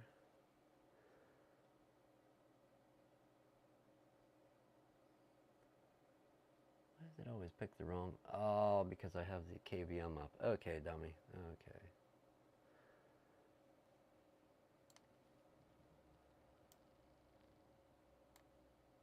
Let's try that. Okay, so that should get rid of, hopefully, a little bit of that effect. And you can see the blue light with the 1, 2, and 3, another failure has occurred. So we just got to check our cables, check everything.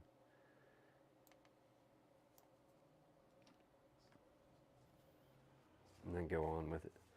I'm going to power down. Pour side cover. And this is where the real work begins to see if we have a usable computer. Got an orange light, optical's hooked up, hard drive is hooked up.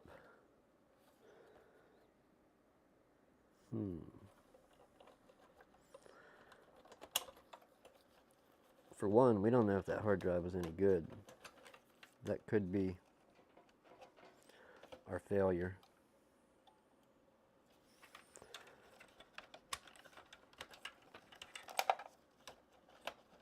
So let's unmount this from the system.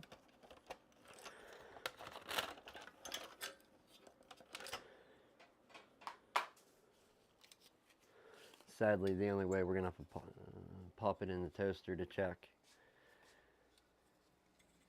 And if not the case, we're going to have to find another used drive.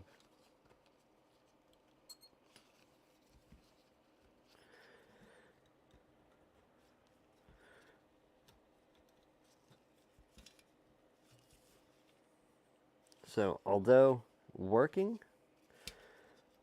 I don't recommend this, making your own sled and little punch outs to catch the drive, as you can have instances where it gets stuck because it pulled itself too far out. But if you absolutely have to, and in this case we did not have a sled here, but I still wanted the drive to be locked in because when they're inverted it is very much in a position where it will dump out.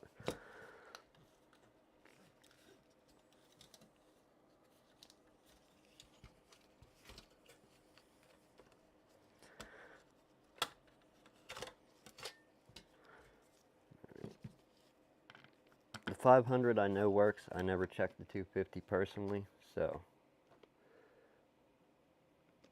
bad on me for not checking that. I forgot I brought another scene up. We don't want to look at a blank KVM. So we'll just go to the overhead quick. Throw this in the toaster, give it a format, see what's what. Does it work? Is it going to give us problems? Did we hurt its feelings and now it's complaining? Don't know, but we're going to check. Hard drive, tell us about yourself. You're not too weak, right?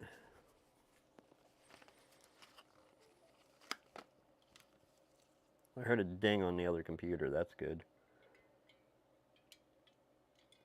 I don't have any chat now, let me check it quick. Oh, they want me to buy something.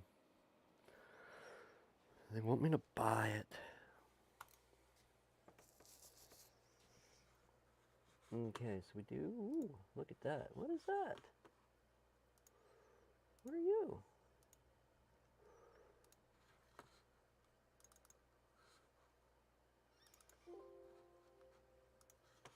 Fuck out of here, man.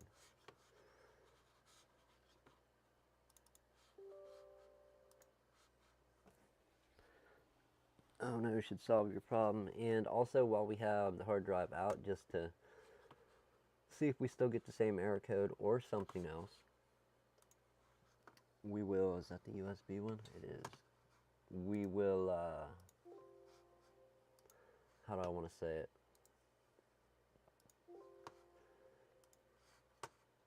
Do another test to see if it's going to give us the same error booting without the drive, and then we know we have another thing we need to look at.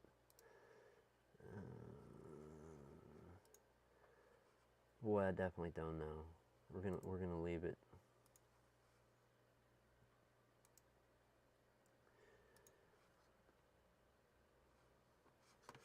We actually need to get into the BIOS and see. That's another thing that can throw you, at least for a loop, especially when you start going, oh my God, when you start going for hard drives, used hard drives especially, how they're formatted. All right, let's give power and life to this thing. Optical drive.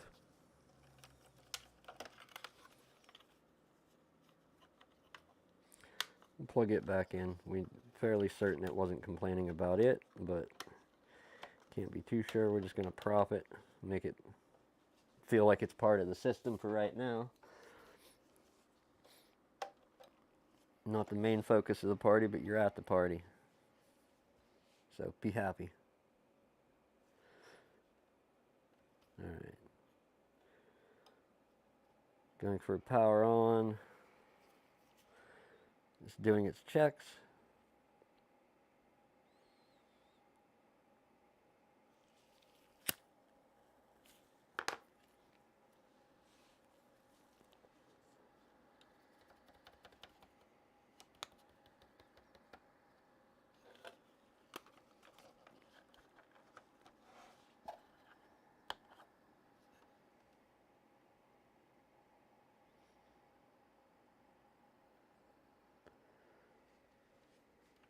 Oh, there we go. So we have an error message up. Alert, hard drive not found. Can I show you this though? Can we actually see that? We should be able to. Let me reset that stupid cam link, because cam link. There we go. So there's the message from our Optiplex. To continue, press F1 key. To change setup options, F2. We're going to F2 with our portable keyboard here.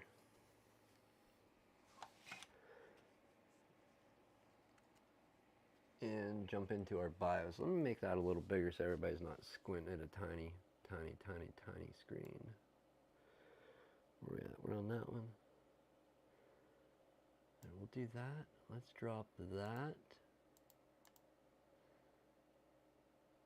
below, and then we'll make this more on small.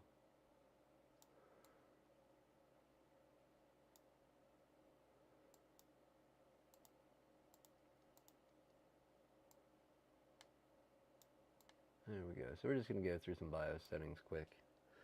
Just take a look and see what we can do. Boot sequence. This is where we want to turn some stuff off that we're not going to have in this system at all.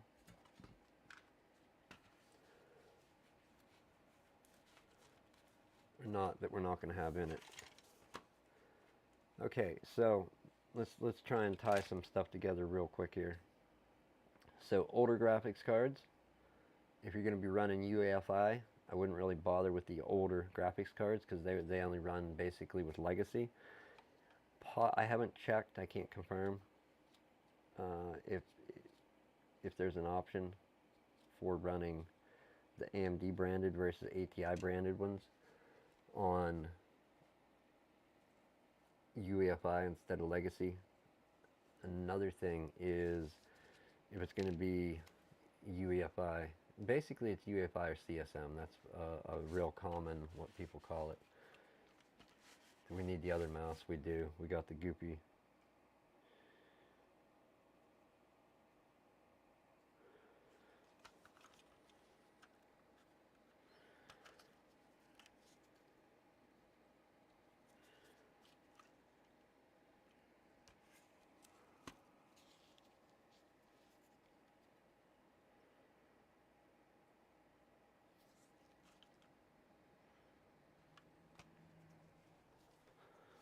Let's find out. Let's see if we can really break our system.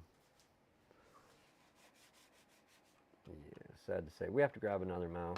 For whatever reason, this HDMI KVM really hates this mouse.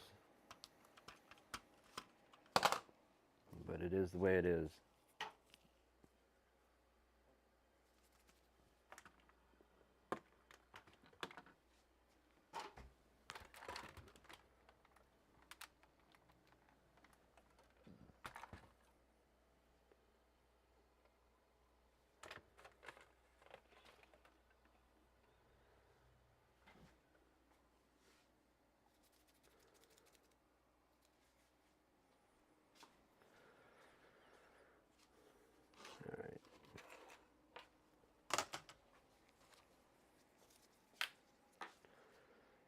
We know our hard drive's ready to go. We got to move over here. USB mouse.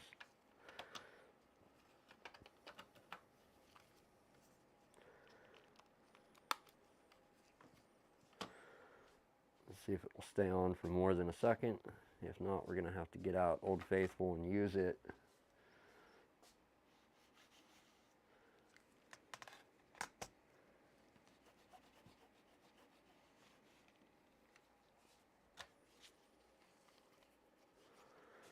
Alright, I'm done playing. We're using the combo.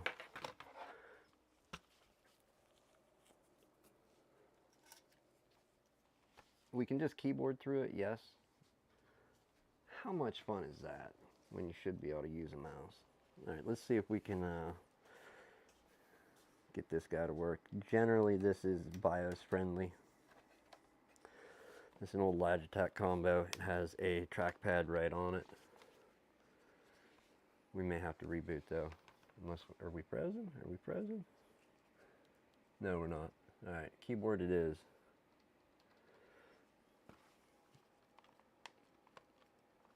I don't know if it's going to recognize the USB, but let's go through it. System info. Oh. Alright, we're going to turn off the diskette drive. We don't need that. We will turn that off, and this is just for booting. We're not going to boot the CD. We want the hard drive and USB. We're going to try and do UEFI.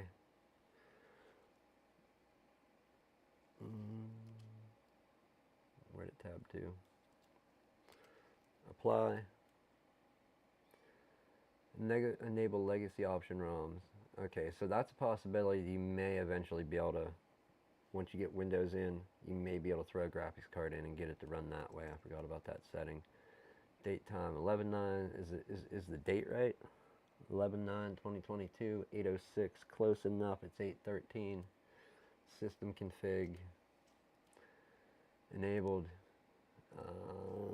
Tab disabled.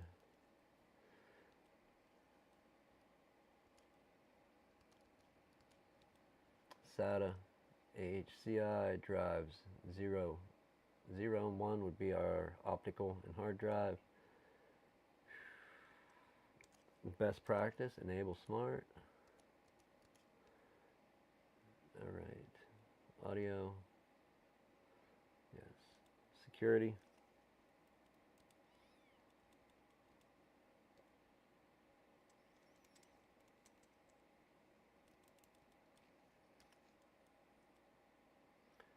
Alright, secure boot, we're going to keep disabled for right now. We'll flip that on at some point.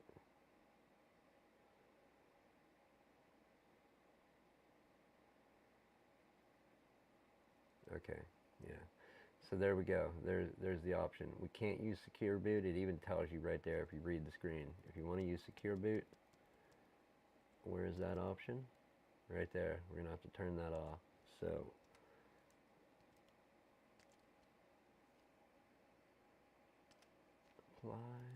applies all the settings. We'll get to secure boot later. Not on stream actually.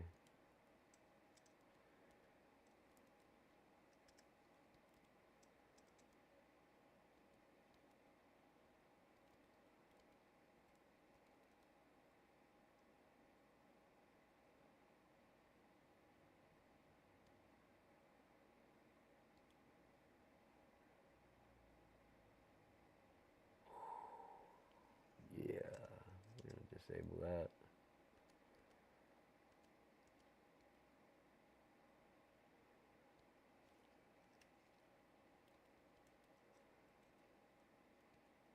Numlock, and the rest of it is irrelevant.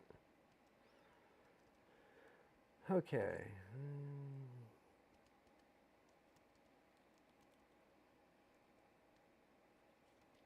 Apply one more time, and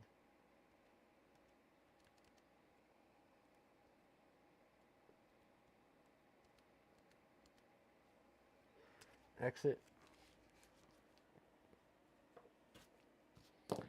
Now we did put it into UEFI mode. It's going to pop a warning back up for us. And we'll throw this drive back in the toaster. Make sure the format's stuck. We can throw it in and then boot to our operating system install, as long as it doesn't have a problem with the hard drive.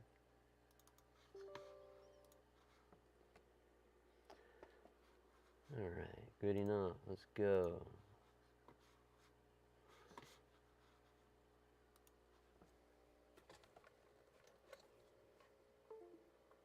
Alright, we got the unmount dinged.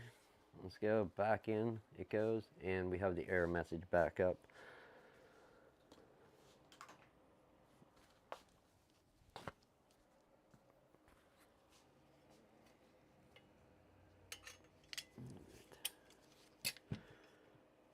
Sorry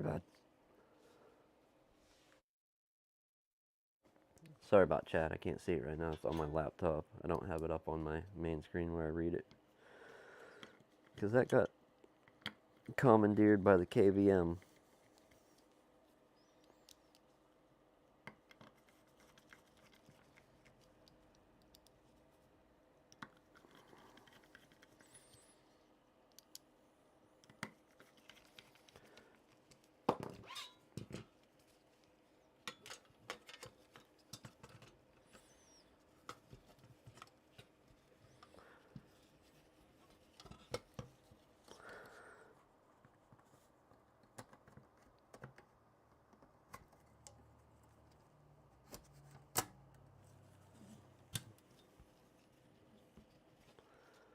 Alright, we're locked in. Let's go.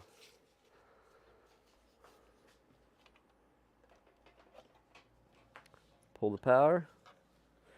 Let's get it back in place. I know it's small screen, can't see nothing. Sorry.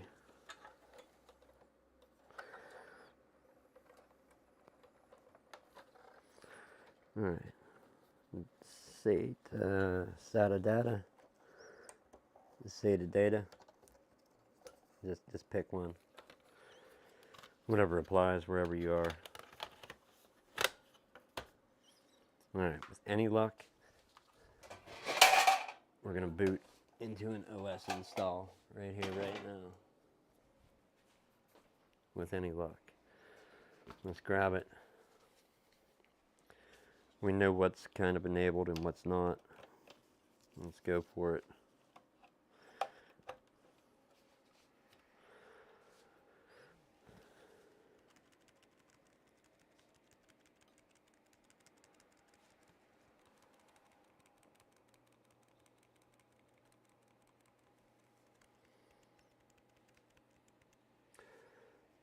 Oh my god, it refreshed. You can see it. Okay, so here's what we're going to do. We're going to boot up the flash drive.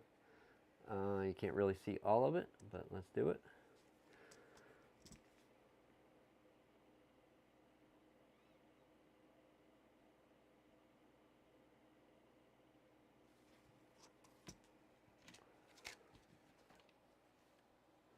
We're going to get stuck. Did I pick the wrong option? You tell me.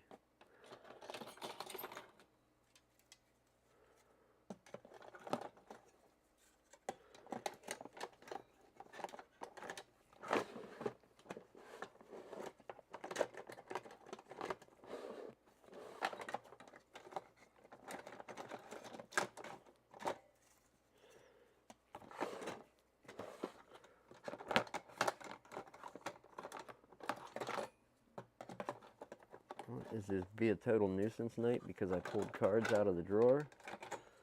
Get out of here, man.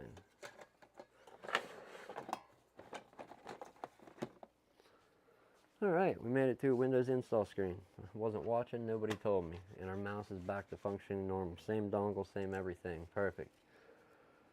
Let's go.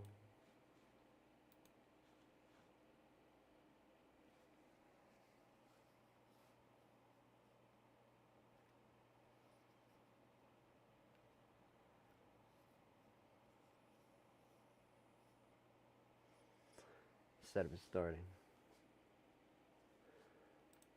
We're going to skip this just for right now. I don't feel like typing. What stickers on this thing? Because we're going to activate it as a digital license.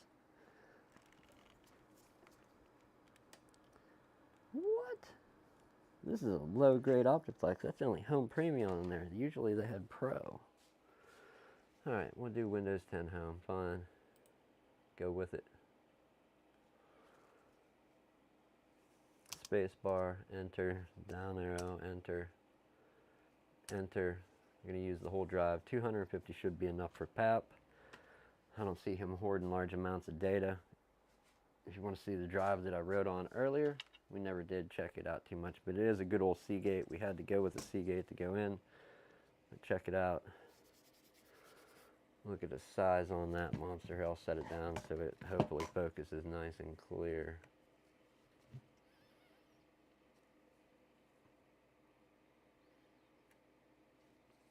Whopping 80 gigabytes.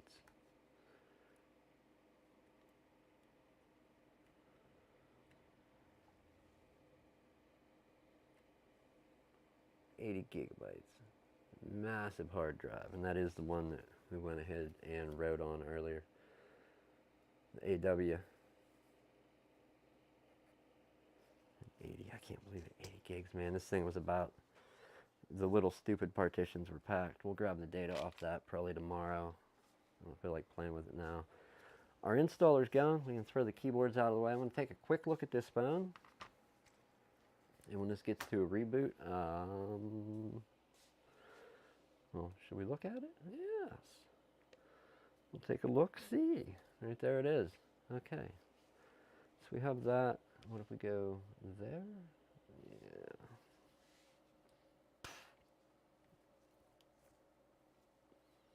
Well, that's about near, oh.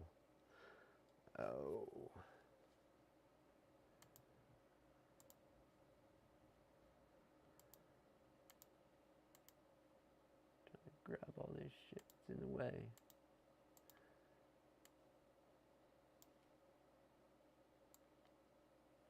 Right, Windows install going, camera, dirty mat, that's fine. Should get the blue mat out. This broke in an interesting way. I wanted to do this tonight, but I do want to go home here shortly. We'll see what time it is. But check out the break. This is an LG K51. It spent most of its life, basically all of its life, in a case. But it, a thing happened to it.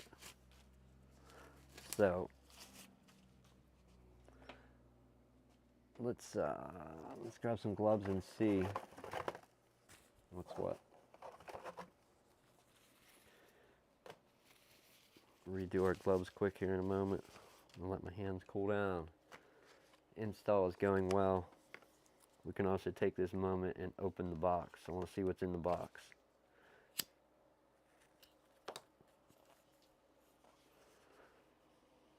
Yeah, as you can definitely see, a thing happened to that phone screen. And not only a thing, but two things happened to it. One, it broke. And check out the break the way it is. That's tablet mode. Like if you want to go from phone mode to tablet mode, you just take this off and turn it around and start typing with it.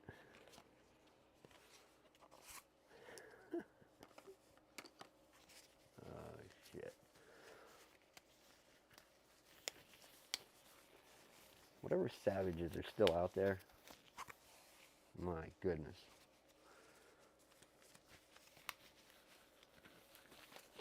All right.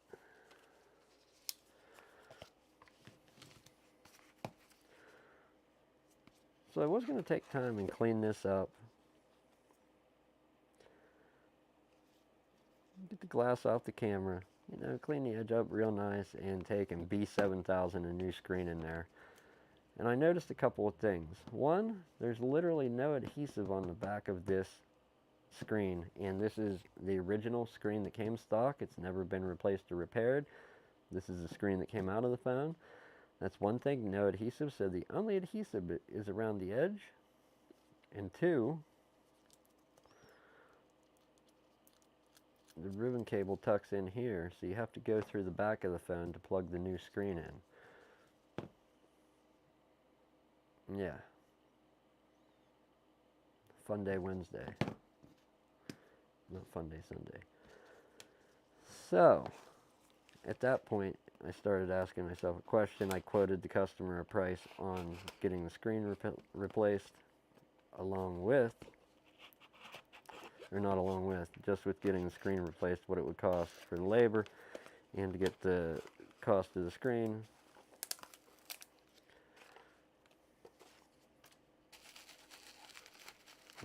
See what's all in the box. Hell of a place to stick these useless screwdrivers in the edge, but I appreciate it being away from the part. Thank you. So at that point, it was, did we get a screen? Or did we just get a screen with a whole new what's it? Screen already mounted, and all we have to do is worry about sticking the back glass back on. So I think this is going to be the preferred method over trying to glue a new screen in with B7000 and cleaning that up and having it pop back out on them.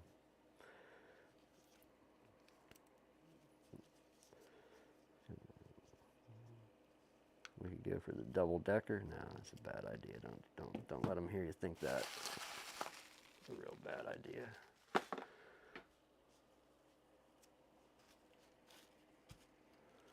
We will be doing this on the blue mat. I'm just kind of setting it there right for the moment. How miserable do I want my night to be? How miserable.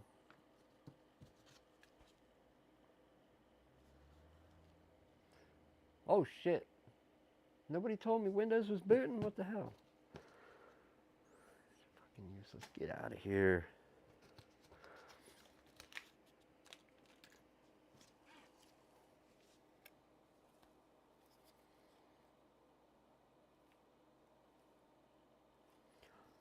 Although this feature, I have to admit, would be a hell of an idea for digital camera makers. That smart ass thing I said, take and set your camera up and just have the screen part pop off, make it a touch screen. The screen pop off your digital, you know, your Sonys. These things.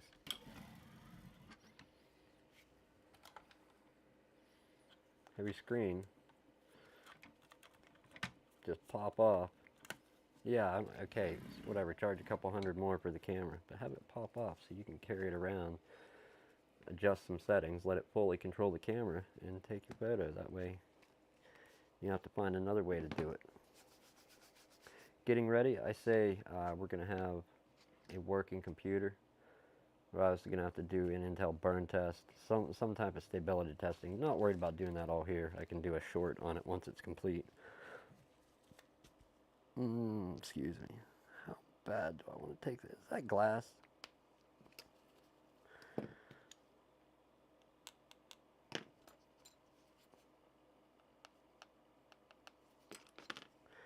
That has to be. I'm not accepting. That's not plastic. That's got to be glass. Just by the look of it. There's no way on this earth that.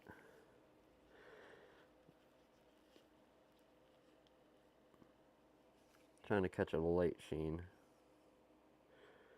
That might, is it?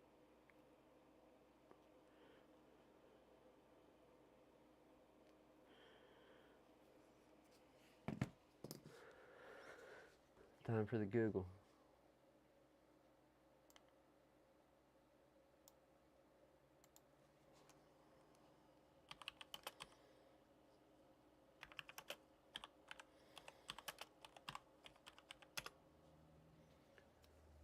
Back cover for LG K51 genuine OEM.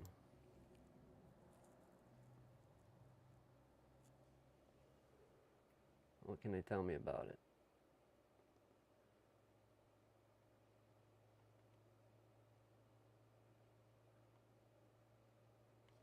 Absolutely nothing other than genuine OEM. Well, that's not good, man. I want to know about it. Tell me about it.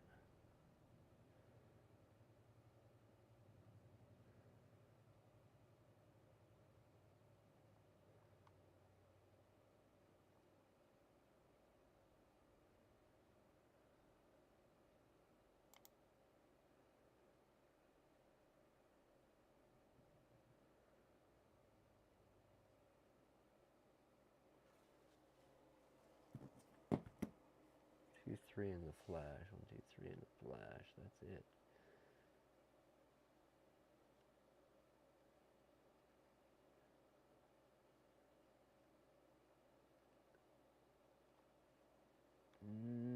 It doesn't say if it's glass or it almost has to be glass, right?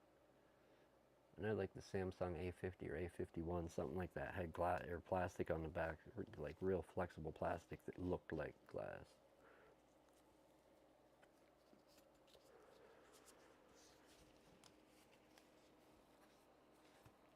So we got to swap an entire phone over. I think that was the clear-cut answer. Anyhow, yeah, I'm not gonna make a miserable night out of this tonight. I'll finish it up with something else. We're gonna dedicate a whole stream to doing this. That way, it's in the daytime. These people can come pick it up. I'll have a little bit of time to test it. I really want to do it, but how miserable do I want my life to be right now? If that's glass, pulling that off there. Yeah. All right, we're gonna put that on hold till tomorrow. We'll dedicate a whole stream to it earlier in the day, so you sleepy people can make it. Let's grab this piece of crap that refused to boot. I think I know why it refuses to boot, but we're going to need mouse pads. First, I will show you what it's doing, but we're putting the mouse pads down so we can protect the screen.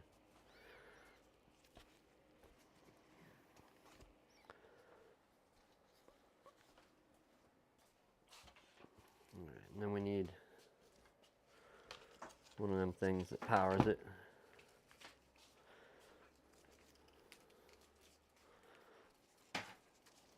The wall juice adapter.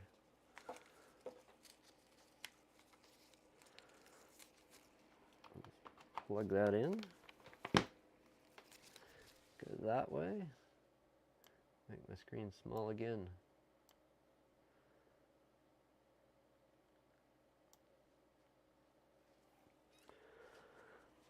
Okay, so let's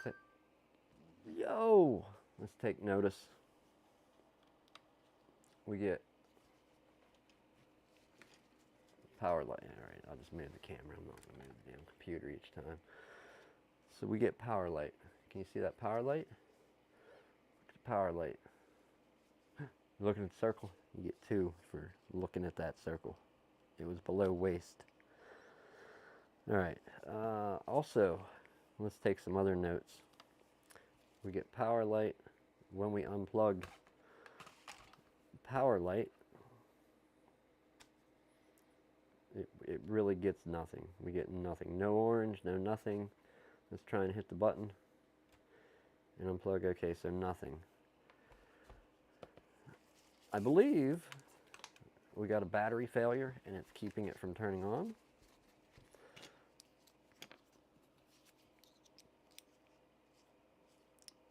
Do I have the wrong size? Let's take a couple screws out quick and check it out. We got a Windows computer booting.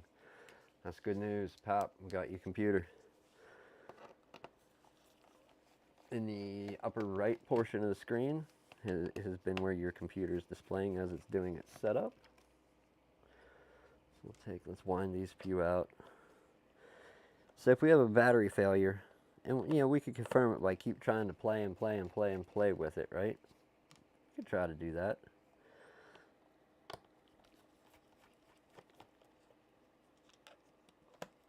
And check in BIOS, but the BIOS would tell us if it's had a battery failure, if we can get it on. But I think we're going to try and unplug the battery, and we'll unplug it and plug it back in, right? Unplug it, plug it back in to see if we can get this thing to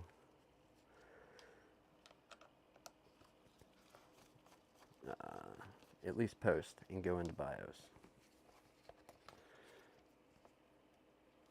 It's in rough shape, it really is. All right. That's a big battery. So there's our battery plugged in. Let's yank that quick. Fair enough.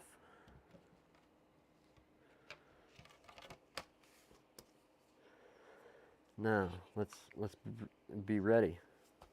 Core i5, Windows 8. I don't think this is new enough. I think we need a Windows 10. So being that we booted and rebooted already, we can pull our 10 install media from that computer and bring it to this one. We're gonna, my batteries die on this thing. What's the deal here? What's the score? Tell me really. This keyboard is awesome. Of course they didn't die. Just had to plug it in. Okay, let's go through our setup real quick here.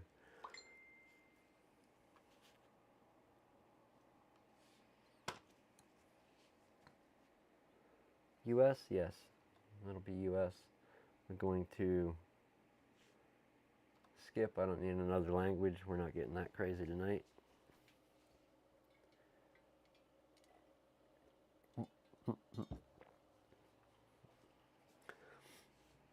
It's very true. In 2022, I don't have internet. We're going to continue with limited setup just to not have to do an email and password that goes with it. Let's do, get the A. Alright, let's hit enter for next. We're going to skip, we're going to blank the password. If he wants to put, we'll put the password that was on the other computer in. I just have to check it because I had to try it a few times to get it right. We'll let that continue on with its setup. In the case of this, I dump part out, this defeated monster. I don't know why I got that on there, but it just looked great. Let's go ahead, get our lit up power adapter. We're going to plug in. Our battery's unplugged. Actually, what did I say about this thing? I said something extremely stupid. What did I say? We're going to unplug it. We're gonna unplug it and then what? Plug it back in.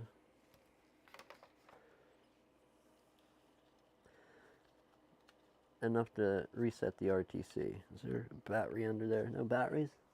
Battery. No, they're using this battery as the battery. Okay. Let's plug that back in.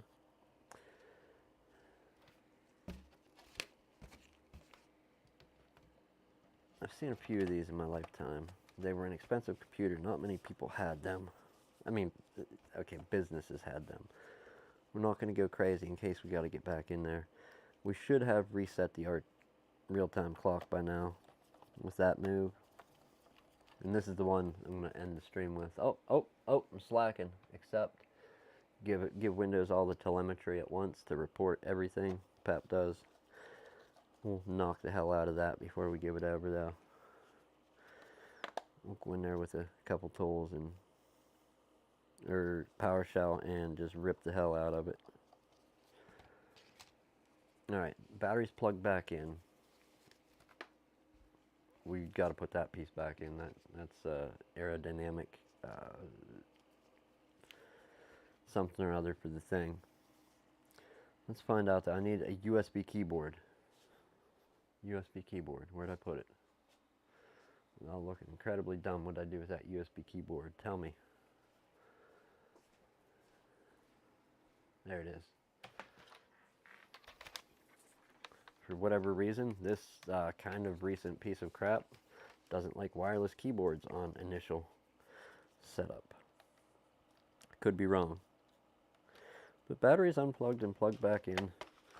Let's go into the BIOS and see if we indeed have a battery failure. We're going to power on. Maybe we're going to power on. Alright, power light's on, finally. Let's see if it does any memory training. Whatever they have to do when they lose RTC. Like, it'll take a little bit, but it should eventually light up if it's going to work. It'll light up. And, yeah. So basically our BIOS should be reset. Okay, we have a light on the screen. We're going to let it go. Okay, RTC is reset. BIOS setup default has been loaded. Strike F1 key to continue. F2 to run the setup utility. Let's run setup. do a time real quick. It's what, 8:33:08. 33 looks good, and it is going to be 11:09:20:22.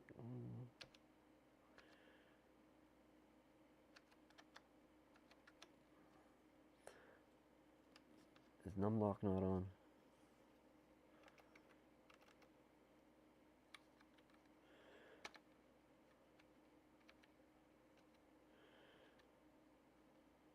All right, 11:09:2022.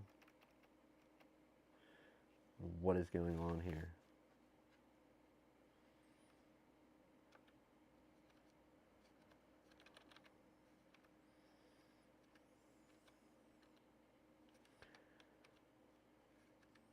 This is insanity.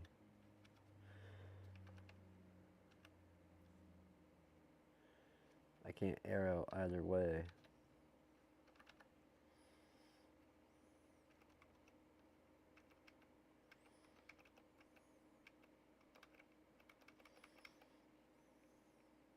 Okay. Guess what? Plus and minus are not working. Or is it? We just got a bad keyboard. There we go.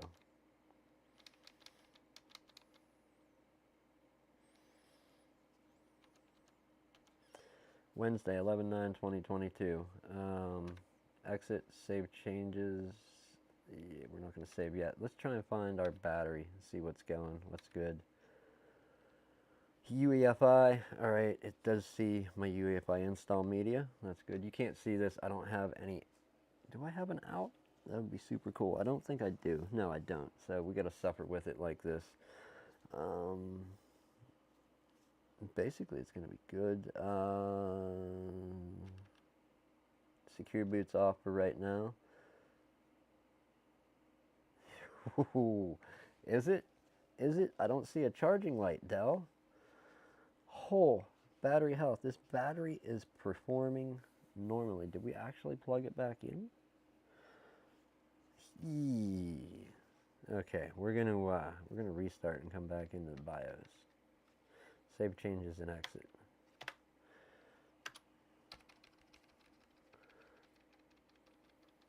Maybe just need the RTC reset. Who knows? That's one way to do it. Let's check our battery again. Battery's performing normally, but however, we're not getting a charge light. That light right there should be orange if it's charging. Now, let's see. Just for stupidity's sake, let's find out.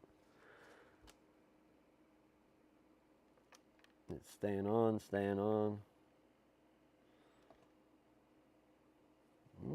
Okay, maybe no battery failure. I don't want to gamble with how long it's going to stay on now, so we're plugging it back in. No gambling going on here. What do we need? We need exit. Yes. We're going to go right in the boot and end this. This one has an SSD in, so it'll go a lot quicker. Hopefully. Hopefully now. Alright, gotta love it.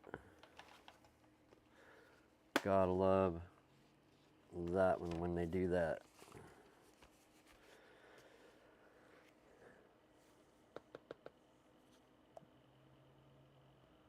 Doesn't always mean something, but sometimes it can mean something when it glitches and freezes, but not always.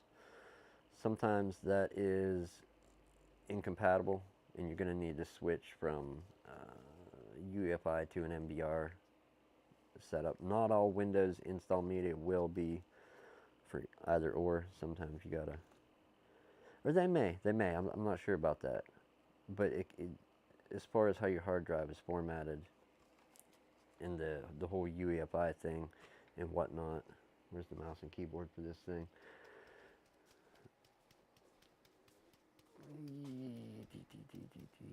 Right here. Alright. UEFI versus CSM is what I was trying to say. Okay.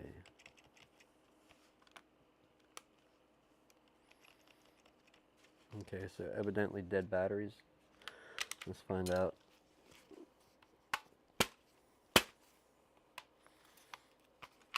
How many's in here? Hopefully not more than 2.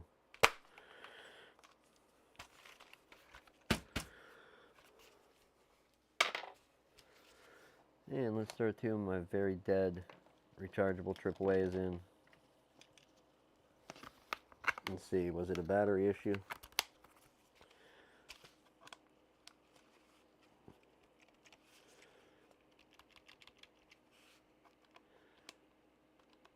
It could be a dongle issue. We don't know right yet. It'll probably start working once we get into Windows. Point is, it's not going to work right now for our setup. I need to get my batteries back out of there. Can we touch? Let's go. Let's see if this thing is going to function.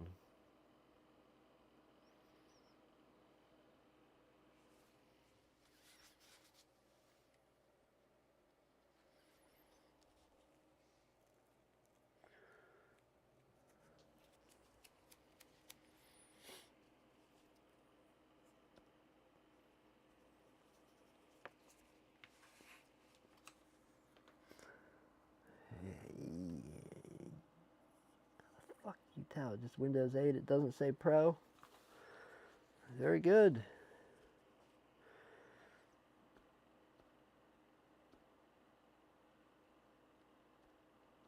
Let's delete the partitions off the SSD. Bye.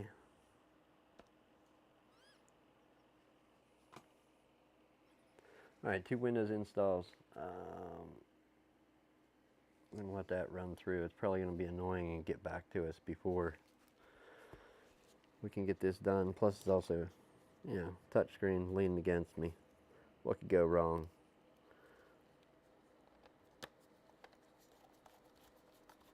I don't know. Is chest electricity the same as finger electricity? Leave me some comments. Let me know. Let me know, is that the same thing? Does it work the same way, chest electricity and finger electricity? I need to know. I need answers from the pros.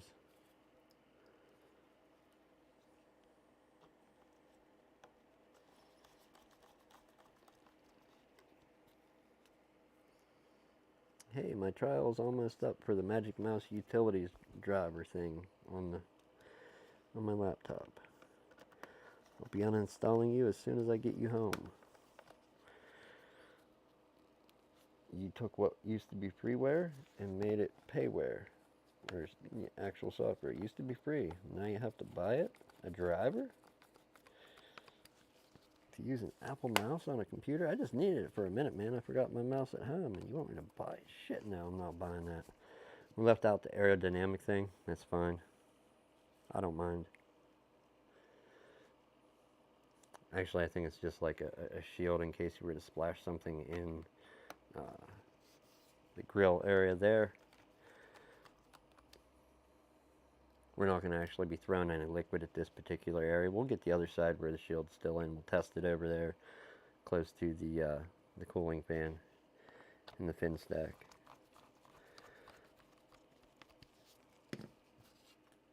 Just kidding. We'll put that back in later. Alright, 86%. This thing's about to do its reboot and come back up, and we're going to have to silence Cortana. But at that point, we'll be out of here. Do not remind me. I don't want to buy it. Save the reminder to not remind me. Thank you very much, sir. Alright, computer. Let's see. Computer 1 is up to a desktop. So we'll do testing on that tomorrow. We'll continue that later. We'll plug it into the internet, let it get its drivers overnight updates. Whatever updates it'll get, we'll just take in. Hopefully it has the driver for the Ethernet. It looks like it, but we can't be too sure. We'll take. Yes, they're setting up a USB receiver. Very good, thank you. Right click. Right click, right? Yes, device. Hey.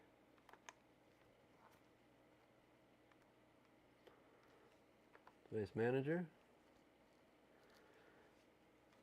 Let's see how many drivers are actually missing. Shouldn't be a lot with Windows 10 on this Optiplex. Okay, simple communications controller.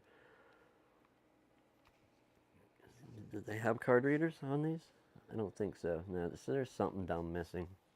The driver. We'll see if Windows Updates takes care of that. We'll leave that up to remind us tomorrow. We don't have multi-touch on the trackpad yet. We'll probably undoubtedly get it at some point.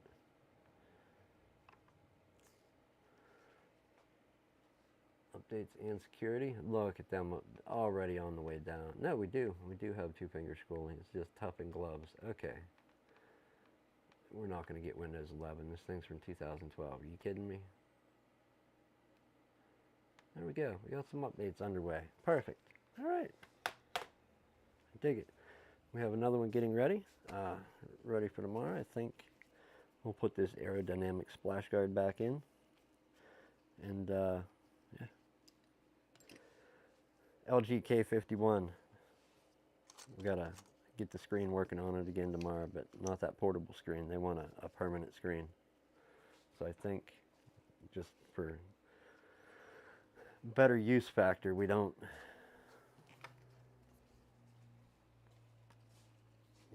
go with the portable screen. Hey, I left my phone at home to watch some stuff. We're not going to go with that mode. We're going to flip over the new body. This one probably not worth fixing. Yes, no. All right, people, I'm getting out of here. Have a good evening, good afternoon, good morning, whatever time it is, wherever you are. Thank you so much for hanging out. Good one, people. We're done.